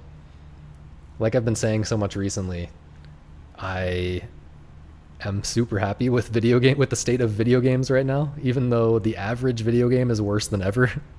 The average video game that releases in almost any genre probably is worse than ever. But the games that I'm playing are better than ever. I'm like overwhelmed with massive, deep, great games to play. So yeah, I don't really mind that there's a bunch of people who want something super different. Well, I mean, I think I want more of a culture that likes the same kinds of things that I like, which is why I'm here doing this stream right now. But I don't really mind that there's a bunch of other people out there. There's always going to be a mainstream that wants things that I don't want, and that's just how it is. I don't really. I think it's a sign that the industry is that games are maturing, that we have started to figure out how to appeal to the masses, and now that the masses have their thing, we can start to figure out what we're gonna do over here in the good games world. Garega is more random and changes per run than cave stuff for sure, partially because there's so much going on you can't keep track of everything, which is funny. Okay, I'm more optimistic about that now. Some of the things I'd heard about Garega make me a little bit sus. The scoring system, I'm not crazy about the, like, there's like a Kuso kind of quality to the scoring system, but it is fundamentally the kind of scoring system that I like, where you are choosing your difficulty, right? It's consensual dynamic difficulty that is, and you're rewarded for taking on more difficulty with more score, and I love that. Okay, I just talked about roguelites for forever. Let's talk infinite grinding. Okay, so the reason, going back to roguelites in order to talk about infinite grinding, the reason, let me just put it back here for a second. The reason that roguelite works, and the reason that a lot of stuff that modern mainstream game design has settled on works, for example, the Elden Ring, the kind of messy difficulty of Elden Ring, where people feel the need to, make special rule sets where you can only do a strength build and you can only do this and you can't summon and blah blah blah. The messy design of those games where you can summon and all of this, and it doesn't really punish you for doing that. All of that kind of thing is on purpose, and game designers have settled into this, and roguelite kind of fits that as well, where they're trying to make formats that work for all skill levels for a very wide range of skill levels, without making people feel like they had an experience that was not valid, right? Like, without making people feel like their experience was not valid. If you make players press a hint button, or press a, like, show me how to do this type of button in like those Mario games from like the 2010s, early 2010s or whatever, like, that makes them feel like their experience was not valid. It makes them feel like they failed. It's an ego hit, right? Whereas the Elden Ring thing, like, it's at least they can justify themselves. They can convince themselves that they had a valid experience with the game. You can argue about how valid that experience was. Maybe they would have appreciated the game more if they stuck with it and, didn't summon or whatever. And Roguelite is very much in that same vein. It just makes it easier automatically until you can beat it. It doesn't make you feel like you did something wrong or had to turn the difficulty down or had to ask for hints or whatever. And similarly, like the Breath of the Wild and Tears of the Kingdom, like shrine puzzle design, they design these puzzles that have easy ways out. Like often they're trying to show you a kind of interesting thing that you can do to solve the puzzle, but often they're intentionally putting a brain dead solution in there as well. Like there's one where, and there was a meme about this with Darkside Phil compared to some VTuber playing this level, but like there's all these balls and you're supposed to put all the balls into metal balls into this like pit to weigh down a switch, right? and the VTuber is like having a great time like figuring out that you can use this big truck to like push the, it's like a construction vehicle, whatever you call those, blanking on the word, but you're pushing all the balls together, driving this thing around, pushing all the balls into the pit, and the VTuber's having a great time. Whereas Darkside Phil is like, I can just put all these in here manually, like this is the dumbest thing ever, like whatever. Which it's true, it is the dumbest thing ever, but like this is on purpose. It's on purpose that you have an easy way out so that you don't feel stuck, so that people who can't figure out the intended solution of the puzzle, which might be tricky for some people, they never feel like they have to give up on the puzzle and back out. They never feel like they have to ask for a hint. They don't feel like they've failed in any way, right? And so infinite grinding, and by that I just assume, I think what Ziad meant, and what I'm going to assume it means, is just the fact that you can grind infinitely if you need to. It's not that you would need to, right? Because I'm pretty sure in SMT games you don't really ever need to grind, at least in the ones that I've played. This is a picture of SMT5. I'm pretty sure. Could be wrong about that. So the possibility of grinding infinitely to give yourself an advantage, that's like the OG version of this this very general abstract concept that I'm talking about, where you give players a way of making it easier for themselves. It gets easier for you if you can just spend more time, and it doesn't feel like you have done something that's not valid. It doesn't feel like you've cheated. It doesn't feel like you've lowered the difficulty or whatever. It doesn't feel like you've cheated or failed. Infinite grinding exists. It was probably originally more of an accident that it worked this way, right? But it has persisted all these years for a reason.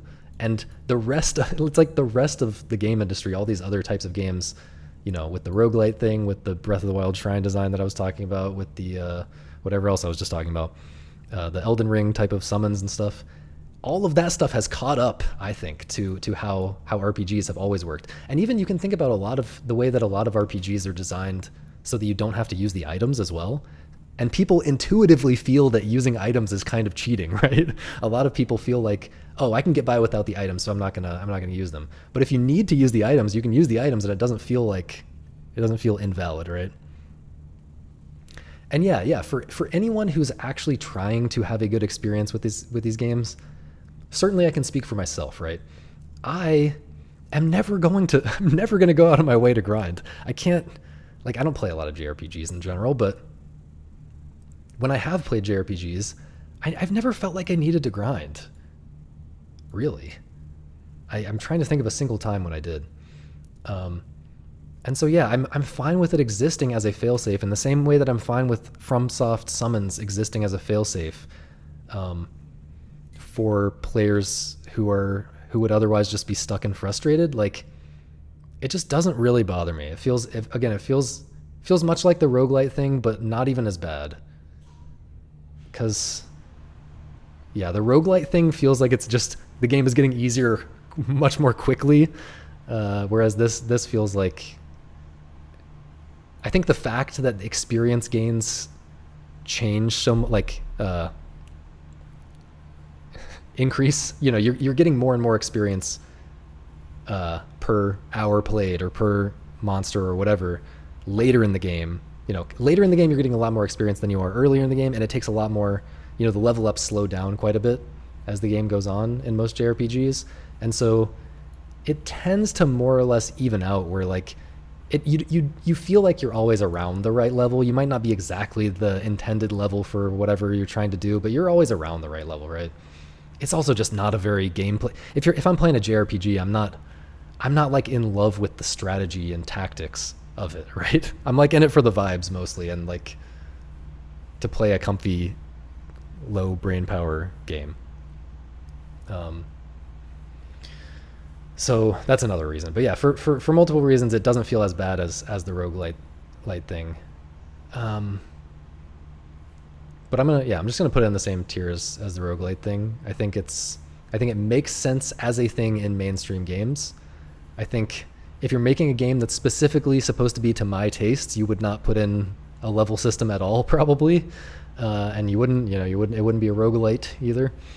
But as far as trends, I think it's totally fine. I think it's like one of these things that's like inevitable that we've landed on this as a thing. And not to say that there's not going to be a better design solution that can replace these things in the future, but as it is right now, it's fine.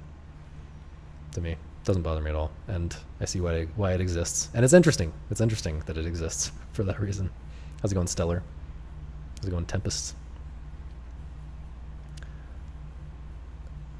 Do I put assist mode in the same envelope as quality of life and accessibility options?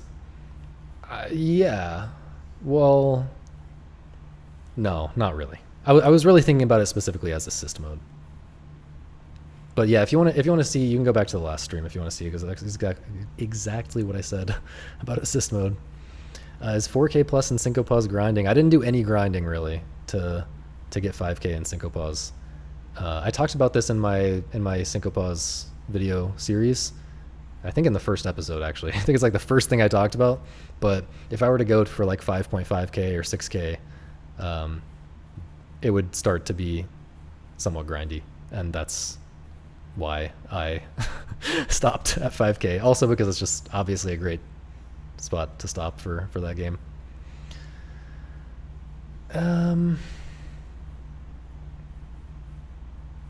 Anything else? I've played a moderate amount of JRPGs and never needed to grind. Yeah, I mean, I've played a lot of JRPGs in my life. Recently, not so many, but yeah, it doesn't. I have the strong impression that grinding is very, very rarely needed. Okay. Minimal pushback sandbox design, as in Breath of the Wild, Tears of the Kingdom. I love me some pushback. I'm ultra difficulty build. There's only like 2 games that push this. I think we're starting to see it. I think we're starting to see the influence. I'm trying to think of examples though, and I don't know. But yeah, I'm just gonna think about Breath of the Wild and Tears of the Kingdom for the sake of judging this for my own sanity. Again, I can see why it's been settled on as a trend. I can see why it's good for mainstream games to sell more copies, right? Push back. If you push back hard enough, people will get stuck and get frustrated and not like your game if they're not skilled enough for it or whatever. Yeah, Bonanza feels like another example of a, you can avoid any challenge, right? Just by digging through everything, from what I understand. Another example of what I was just talking about. Minecraft, yeah, Minecraft fits in this in some way. But yeah, I don't vibe with Breath of the Wild and Tears of the Kingdom.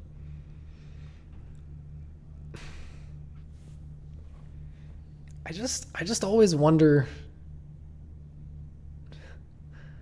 why wouldn't I want this to be a not just why wouldn't I want this, wouldn't any amount of this be so much better if it's an actual puzzle game, or if there's like an actual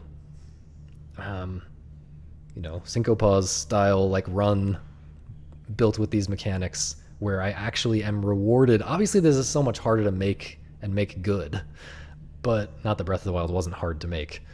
Jesus, that game's complicated, but it's obviously hard to balance make mechanics that are not just interesting to figure things out, and make a game where it's not just interesting to figure out things in the systems and weird corners of the possibility space, but also balance all of the things that you can do with those mechanics so that a game like Syncopause could work. Like that's just insane. It's so much more of a it takes so much more of a skilled designer, at least in a certain way.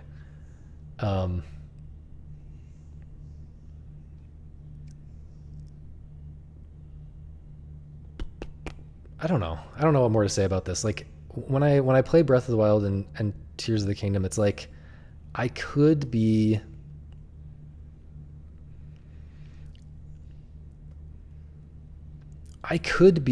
just trying a bunch of random stuff all the time, and I can, I have interesting ideas of things to try in those games, and I try them, and sometimes I figure out something neat that I can do. But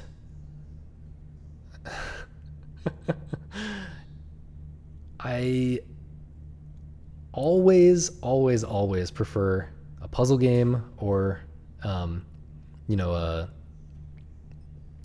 score-based game like Syncopause or Post Void or whatever, where the most interesting, deepest possibilities in the game are curated for you in some way.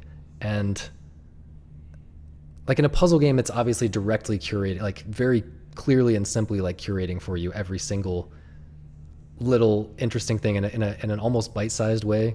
I mean, some puzzle games the puzzles are very much not bite-sized, but you know what I'm saying? Like it's here is one idea, and then we're going to build on that idea with the next puzzle, and we're going to go from there. I like that, and because the puzzle increases the puzzle makes the idea pop, right?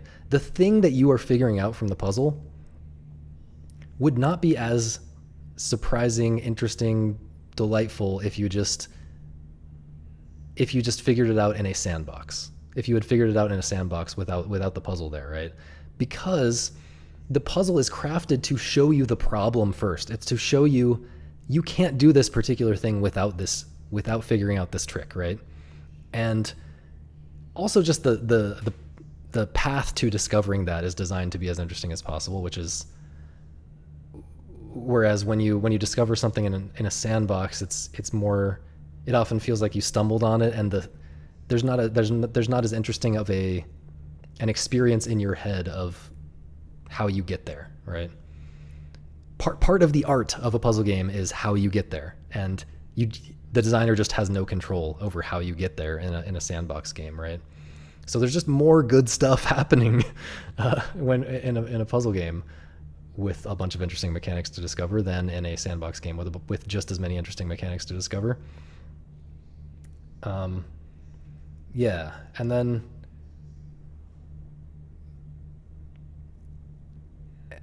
yeah, like I said, the other possibility is something like Syncopause, that has like complex systems, but manages to also have a like real goal-based gameplay mode that is built around those things, and that encourages you it incentivizes you to figure out as many of the interesting things in the mechanics as you can. Like, I don't know. It's really hard to talk about this. I'm finding it very hard to talk about this, but maybe I'm just burning out after a couple hours of stream. But hopefully you see what I mean. Like when the game pushes back, like pushback is not just for the sake of pushing back, right? It's not just for the sake of difficulty or something. It's also to guide you, right? Like the way that it's pushing you guides you in a specific way. the pushback works against some goal that you have as the player, whether it's to finish this puzzle or to get a higher score in this level right now, or what, to play this level in a way that gives me a higher score or whatever. The clash there creates problems. It creates tension in your head where you have to figure out, what can I do at this boundary? How far can I push this boundary? How far can I push the goal that I have? Yeah, what can I do to achieve my goal despite this pushback? To achieve my goal as much as possible despite this pushback. And yeah,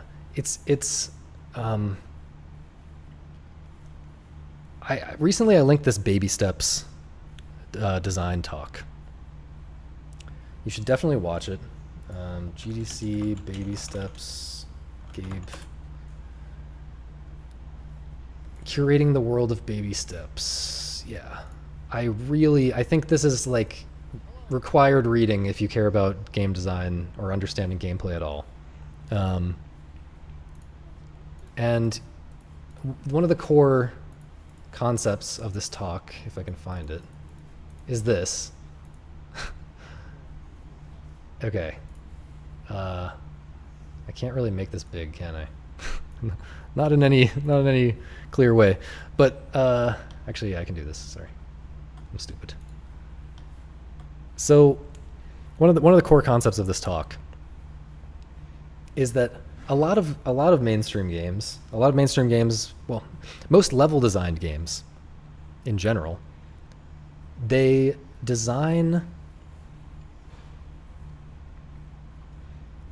the levels so that everything that you're supposed to do is clearly possible. Okay? And everything that you're not intended to try to do is clearly impossible, because they don't want you banging your head against something that's not actually possible, right? And Gabe is kind of saying that what's more interesting is this middle space of the plausible, right? And they do such a great job with this in Baby Steps, despite that being a totally like level design type of game, it has static level design, right? It's not randomized. Although it's not really about that. It's not really about whether it's static or randomized. It's more about, like, in a game like Syncopause or Post Void or whatever, you have a scoring system that is always pushing you to do a little bit more, to take on a little bit more difficulty. And so there's always this question of, can I take on a little bit of extra difficulty here? Can I go for one extra point in this room in Syncopause? Can I go for one extra treasure in this room? Is this possible or not? And that gets you trying something, and that gets you trying a specific thing.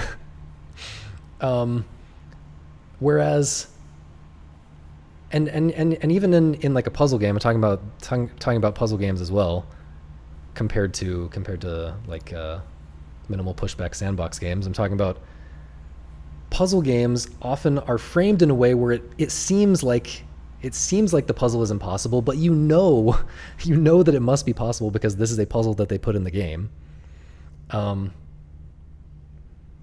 so that kind of feels like the same type of space, right? At least to me, it's at least in some ways it does. I don't know.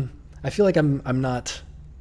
I feel like I haven't been able to totally hit the nail on the head with this argument, but hopefully those vibes give you some idea of this. But the original reason I was actually bringing up this possible, plausible, impossible thing is because if you think about the level design of Breath of the Wild, you can do everything, right?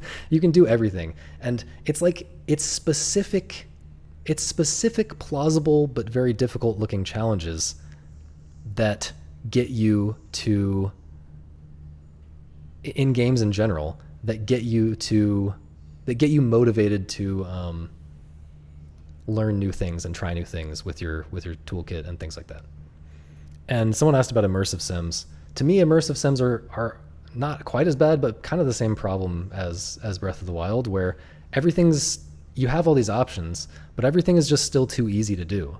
When I play Deus Ex or something, like, I see, okay, there's the path I could take if I'm doing stealth, and here's where I can talk to someone to solve it that way, and obviously I could also just like fight, but like none of those options is particularly difficult, and so it doesn't really push me to get real creative. Like I played Dishonored 2. I didn't play much of it, but there's a mode in Dishonored 2 where you have like very few tools. Like it really limits. Like you have your teleport, maybe. Do you even have your teleport? It's like really, really limiting. I forget what the mode is called. It like it encourages you against doing that on your first run, I'm pretty sure. But I did it on my first run anyway, because I know what I like in games. And it made it more interesting. Like I was getting real creative with like the very few elements that I had left to work with, like throwing bottles to distract guards, and like how I move around and how I use whatever few elements I had. I can't remember. You know, it makes it more like Ghosts and Goblins, right? Like Ghosts and Goblins, I feel like I'm always figuring out a new tiny thing that I can do differently. Like it feels like you're always breaking out of containment in that game. Like the game is trying to oppress you, and you are doing some crazy, you're breaking out of what seems like it should be possible, right? You're in the plaza. You're in that space of the plausible. I don't know. Hopefully you catch my drift. I think this is F for me. Yeah, I think this is F. I don't know. In theory, it could be like one of those puzzles in Theta game that I was talking about, Theta and Paradox on World Lines, that I was talking about, where like it's a very open-ended puzzle, and it doesn't like directly guide you to the key realization, and it lets you kind of explore other weird possibilities, and then eventually learn enough from those that you can deduce your way to the real solution. That feels kind of sandboxy in a way, so maybe I'll put it in D for that reason. Yeah, I have the feeling that sandboxy can be done well. Certain aspects of it can be done well. I mean, that's still pushback though. That puzzles like that are still heavy pushback, because you wouldn't be stuck on I wouldn't be stuck on a puzzle for 3 hours if it wasn't pushing back. I think there's plenty of plausible challenge in Breath of the Wild if you think of it from an idea first perspective, but it's hard for me to articulate. You have to self-impose creative ideas that might not work. Yeah, and I do that, and that's how I enjoy Breath of the Wild to some degree. But I think it's worse than games where it's more curated, just because when you curate something, you make it just the most interesting stuff, right? Like a lot of the stuff that you can figure out in Breath of the Wild is not really that interesting, and maybe is just kind of making me like the game less because I figure out some super OP thing that that lets me break every situation even more than I already could. I don't know. I'm putting it in an F. Sorry. Souls combat.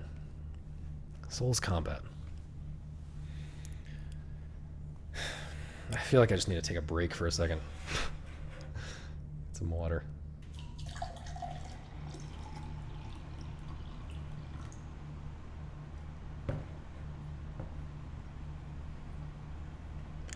No, it's not.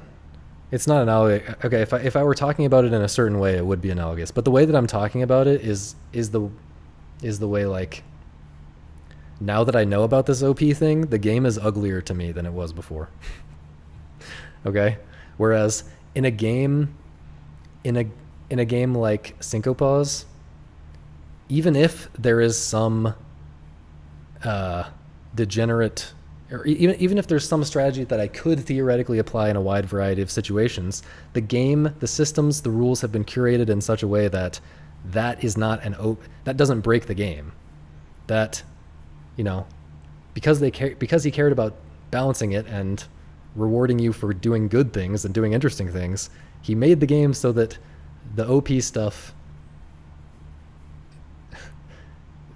the game is encouraging you to learn, incentivizing you to learn and figure out interesting stuff. The stuff that's not interesting is not incentivized. That's the curation that is going on in the design of Syncopause.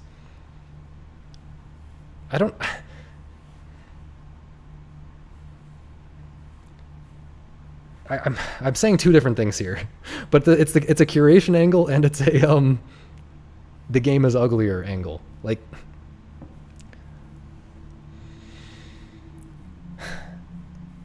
because the things that you're supposed to figure out in Syncopause are curated and curated well. 1.1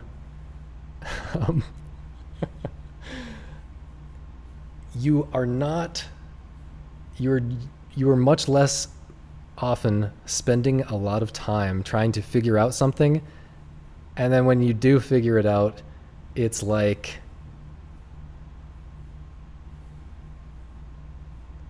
I don't know, I guess that angle is, I guess the 0.1 angle is what you're talking about, and that doesn't matter to me. But the 0.2 angle is just, there's an ugliness of that thing being incentivized at all, and there's an ugliness of that thing being like just as valid in the game as a thing to do as more interesting solutions. It's just better in Syncopause when you're figuring out these things that are fitting into your overall conception of how that the game works as a strategy game. They're filling out some corner of the strategic space of the game. They're fitting into this big picture of why the game is beautiful, even once you've figured out everything, right? Even once you've figured out everything, there's this beauty of Syncopause in how did he make this game where there's just so many tiers of, the strategy iceberg of the game just goes so deep, and everything just fits together perfectly and is, yeah. Whereas Breath of the Wild, like, it just doesn't have that. Like, sometimes you discover something and it's just like, oh, that's kind of gross that I can do that, and it's like just as valid as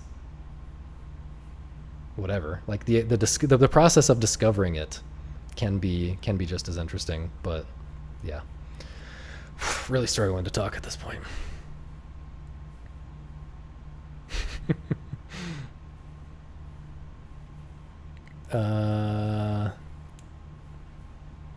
Okay. Souls combat. I like Souls combat. It's good for what it is.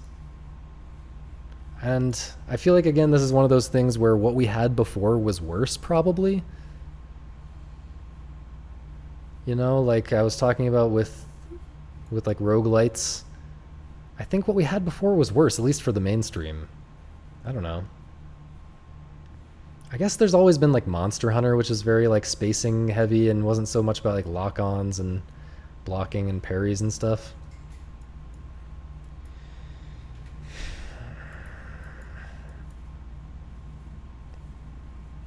No, not part 3. We're finishing it out. Is the difference just that I can feel the designer's approval in one and not others? No.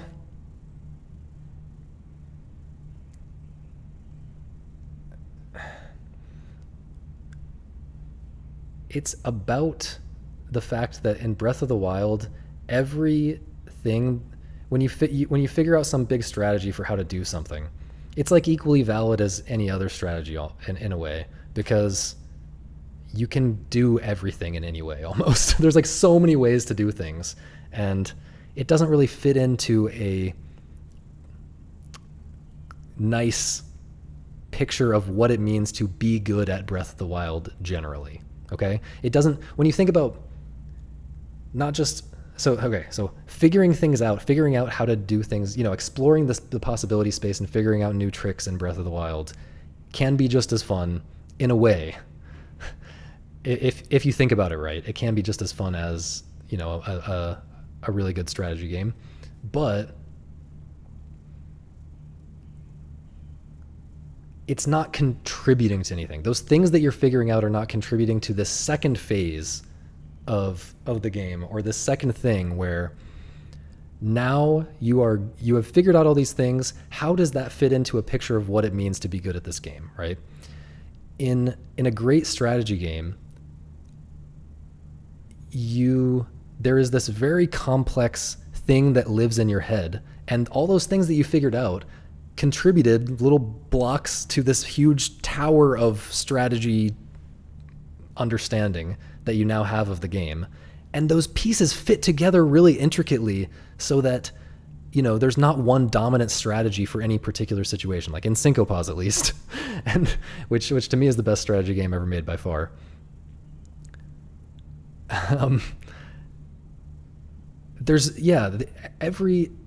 Everything is so situational and contextual that to be really good at the game, you just need a really intricate understanding of how all these different things can fit together. And it really feels like this piece by piece thing gets built up, and then you use that for something else that's not just figuring out the things. You figure out the things, but then the more you figure out, the more you can do this second thing, which is applying them strategically. And then that naturally leads back into figuring out more things, right? You figure out a new tier of strategic possibilities in Syncopause, and then you play the game, you apply those things, and the more you apply those things, the more you start to realize, wait, there's actually a deeper layer here of like, now I can do this thing, but actually think about this and how that interacts with that thing. And you know, it just gets deeper and deeper, and it's this flywheel that it fits together as a whole game in a way that minimal pushback sandbox design doesn't. And even without the whole game thing, just looking at it in your head and seeing, like, just having this understanding of the system, there's a mathematical beauty to the system, right? And to the fact that there's no one dominant strategy, and everything fits together. Everything has its place in certain contexts, in certain situations. Certain strategies might be good, whereas in others they wouldn't be, right? And Breath of the Wild just does not have that angle at all. Yeah, you don't think about what it would be like to be good at Breath of the Wild, but that's no, yeah, I didn't mean to imply that you do, or that you should, or that I do, but there is something to what I'm talking about, regardless. Okay, we gotta move on. We gotta figure out the Souls combat. Okay. Yeah, I don't know. To me, it's middle of the road. Okay, so like I haven't played a lot of the non-FromSoft Souls-likes. I've played like all the FromSoft ones except, well, up to Elden Ring. I haven't played Elden Ring yet. So I don't know. It's, in theory, there's some spacing stuff, but really it's like you're dodging at the right time. Like the most interesting part of it is maybe like just the elaborate animations. You're doing elaborate. The bosses are doing elaborate animations, and you have to figure out how to interpret that and when to dodge, and they try to fake you out and stuff like that. And there is something cool about it. It's cool that this is happening in AAA games, because this is something that indie game designers can't really do in the same way, just because animations are so expensive, especially like for a big 3D crazy monster with all these moving parts. I do think it's cool that kind of thing is happening, although I don't think it goes crazy deep necessarily. But that's, you know, it's something. I think C tier feels right to me. Like, what I like about Souls, FromSoft games at their best, to me, in other words, Demon's Souls and Dark Souls 1, are good because of the exploration. They're good because of how you move through the levels. They're good because of like the tension and the fact that they make you take it slow and be cautious and, you know, try to check every corner as you're going and be aware of, oh, there's a little drop off here. That's kind of weird. Like, can I go down there? And if I go down there, am I going to get ambushed? Or, you know, where's that going to lead? Am I going to be able to circle back over here to this ladder over there? Like, you know, you're thinking about the space in a way that most games don't really encourage you to, or reward you for doing. And that is more what I like about those games. And just the sense of adventure, just the weirdness of Demon's Souls and Dark Souls 1. is what I like. It's not really the combat, but the combat's whatever. It's fine. I think that feels fair.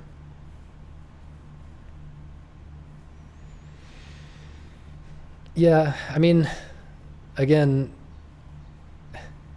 when things are trend. Sorry, I'm responding to the comment. Not a fan of Souls-like as a trend. IMO. Yeah, I mean, I'm not really either, but anything that's that popular is just gonna get cloned, and when things get cloned, those are just not usually the interesting games that are out there, right? Like yeah, I don't know. I just don't pay attention to them, and so I don't really care about like tons of Souls likes being out there in the same way that I didn't care about tons of God of War clones being out there in 2008 or whatever. And the way that I don't care about, I don't know, clones in a bunch of genres. I don't care about any Metroidvanias that are coming out anymore. Yeah, I just don't care. But yeah, Souls combat itself is fine as a trend. It's a little bit of something different than what we had before, and I could see it. It has its place. I mean, it obviously has its place because Dark Souls 1 and Demon Souls are really good games. And that's definitely a problem, is that the clones are Dark Souls 3 clones and not Dark Souls 1 clones. Yes, absolutely. But I still think the combat's fine. I'm not gonna rate the combat super low. I think it totally fits in with these things, right? Where it can totally be good. It's not the thing that's ruining these games that have it in it, right? Okay, last one, yellow paint. Now, I saw Ziad's take, or was it Ziad or was it Blader? Anyway, I know that a lot of arcade heads don't care about the yellow paint at all. They want to say that it's like not important at all because, and this is just another one of these things that really highlights in yellow paint the difference between my taste and arcade head taste. I think the yellow paint thing is super important. Okay, so again, I think this is a problem with people who only play arcade games, that they don't understand that games can be interesting to learn. Okay? Games can be designed in such a way that the designer is guiding you toward the things that you need to learn to get good at the game, but they're doing it in a way that is not just more subtle than yellow paint, but in a way that creates good gameplay. And this is what I've talked about with good puzzle design, right? Good puzzle design, like in The Witness or Steven's Sausage Roll or something, it's like toying with you. It's the designer is taking the role of a teacher, but at this, in the sense that they have curated for you these specific interesting puzzles that are going to teach you all the things that you need to learn to understand the game. But they're also taking the role of an antagonist, right? They are your opponent in the game in a way. The puzzle does not just exist to lead you straight to the thing that you need to learn. It exists to make an interesting challenge and to kind of play with your expectations in a way that makes that bit of learning, that thing that you need to learn from the puzzle, makes it as clear and crisp as possible and makes it click in your head when you understand it and makes it surprising and delightful when you figure it out. And yeah, I feel like when you see this clearly, it makes yellow paint much more offensive. And I'm actually going to put it in F tier. If you think that the point of a game is just mastering it, right? The point of a game is just like the part where you already understand all the basics, and this is the sense that I get from a lot of the arcade discourse. Like, I get the sense that the point of the game to them is the part that happens after the initial learning phase, right? Like, they just look up a guide for what the route through the game is going to be. They look up a guide to figure out any like tech that's not obvious, whatever. And that makes sense because those games originated in the literal arcades where you would learn from other people, and so the games aren't designed to be like interesting to learn in the same way as like a modern puzzle game. But I think if they understood how fun it can be to learn, to do that initial learning part of the game, you know, maybe by playing good puzzle games and understanding why they're interesting, I think they would be a little less positive, or a little more negative, I guess it would be more accurate to say, on the yellow paint. Like, yeah, in a way, it's everything is yellow paint. Everything in games is yellow paint, honestly. Like, I feel like I should talk about this at more length in the future when I can clarify my thoughts on it. But like, yeah.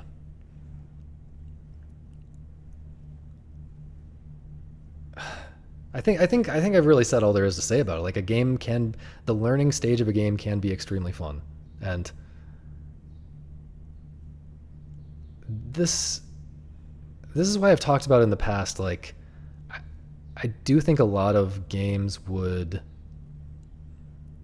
be interesting to see a format for a game, and some games have kind of done this, a format for a game where it's a replayable type of game. Like, think of an arcadey type of game, but before that, or maybe optionally before that, you have a level-based game where it's like kind of puzzly levels that teach you, you know, all the different moves and stuff that are important to know before you go into the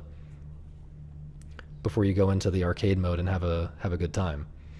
So like, you can kind of think about like StarCraft campaign being like this, being like the level-based like tutorial for the multiplayer mode, right?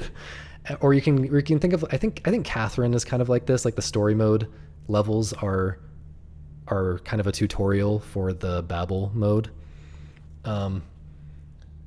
That is an interesting possibility to me, and also Point B, actually, from the creator of Downwell. Not a lot of people know about Point B, but it's a really good game. I think it's a lot better than Downwell, actually.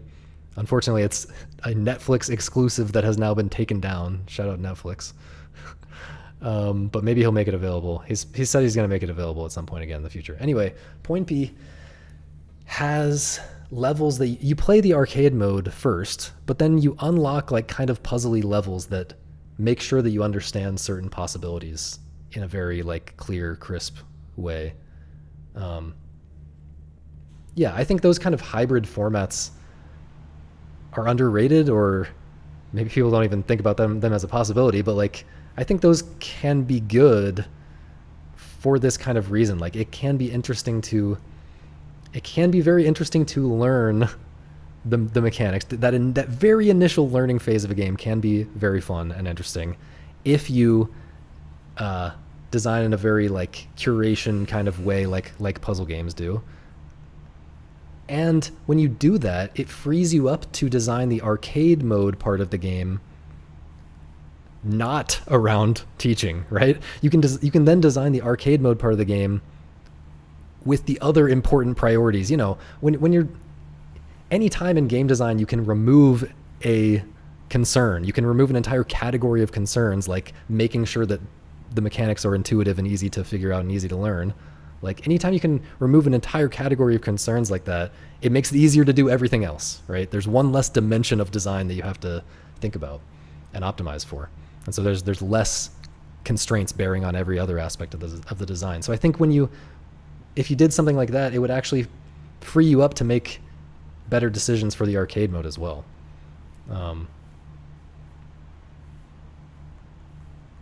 Hopefully that makes sense. I am just I need to end the stream now, but here it is. We've done it. That's it. I guess I should maybe talk about yellow paint. I keep managing to extend this more, even though my brain is completely fried. Maybe I should talk about yellow paint for the masses, because obviously there is a reason that it gets put in so many games.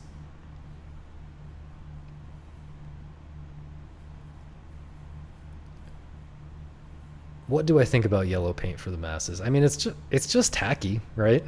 It's just tacky. um,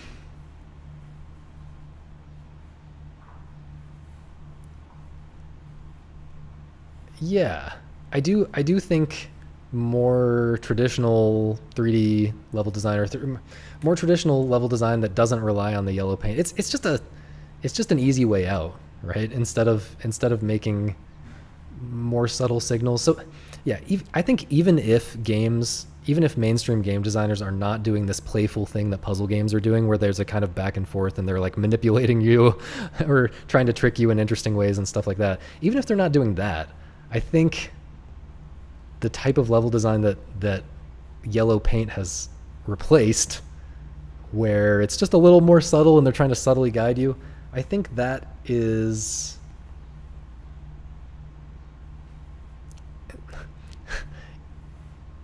getting used to interpreting those kind of signals from the designer, even if it's completely subconscious. I think trains you to maybe be ready for puzzle games that actually do interesting things with this kind of design territory. Yeah, I don't know. Yeah, I'm trying to think about what I really think for like the true mainstream that really needs it. I guess I feel like I would prefer it being a setting like the arrow from Dead Space or whatever that tells you where to go whenever you want to pop it up. Like I know some games have like a button, click the R3 button and it'll pop up an arrow pointing you where to go. Um, I prefer something like that, but then again, that gets into this territory where like they don't want it to. That feels like they're asking for a hint, right? That feels like asking for a hint. And if you have to turn on a setting to put the yellow paint there, it feels like you're cheating, right? And they don't want anyone to feel like they're cheating. They don't want anyone to have to take an ego hit. And so yeah, I'm not sure if there's a solution to this yellow paint problem. Um, Maybe the more elegant solution is just like the sidekick who's giving you hints. But I don't really like that either. I don't know. This is.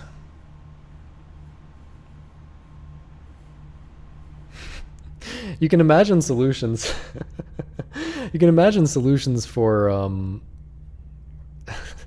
that would kind of reduce the need for yellow paint, like more paths automatically open as you take more time. No, that's not like a real solution. That would feel super cheap.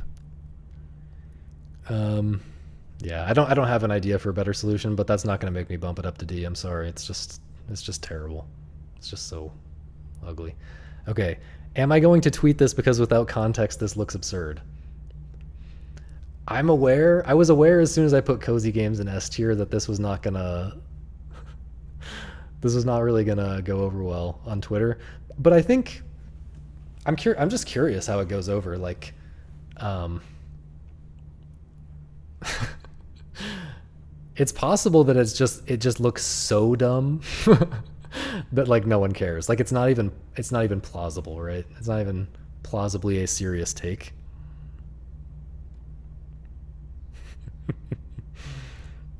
Yeah, I don't know. Well, I'll post it. I'll post it. Why not? Okay. Well, Elden Ring. The thing about Elden Ring is that and Breath of the Wild.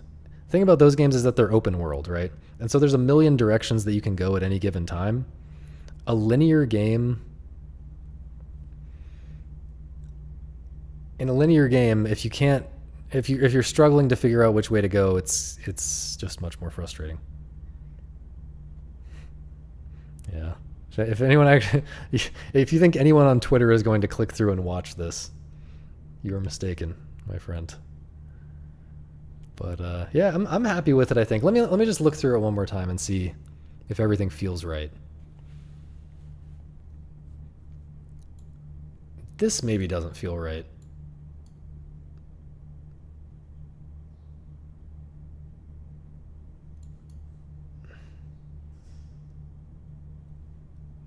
Maybe extraction shooters should be up here.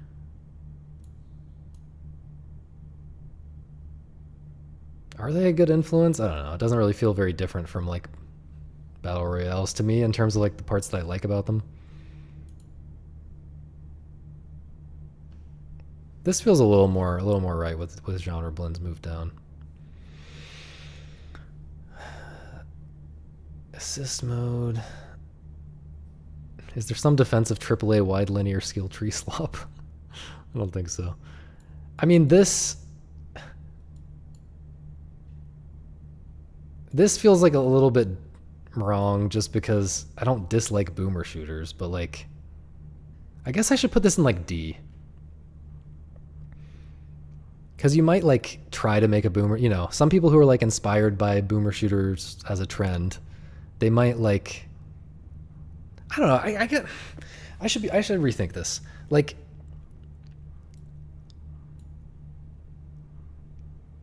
even though it's an incoherent trend, the fact that it's a trend means that people are buying games that they think are boomer shooters, whatever the hell that means. And that means that if you're a designer, you can make a boomer shooter and have a chance at making some money. And because it's such a because it's such a broad genre name that actually makes no sense if you think about it, that means you can do a lot of different things, some of which are potentially interesting. And, you know, maybe it's because boomer shooters are such a broad trend. Maybe it's because of that we got all these interesting games like Post Void and Ultra Kill and stuff like that. Are we going S? Okay, this makes it, first of all, this feels more true because it felt like I was rating this in a kind of silly way. Hopefully it makes sense the way that I was rating it before. Hopefully you get what I was saying about it before. But I think something like this actually is more accurate to the actual impact of the trend. if we try to interpret this trend fairly.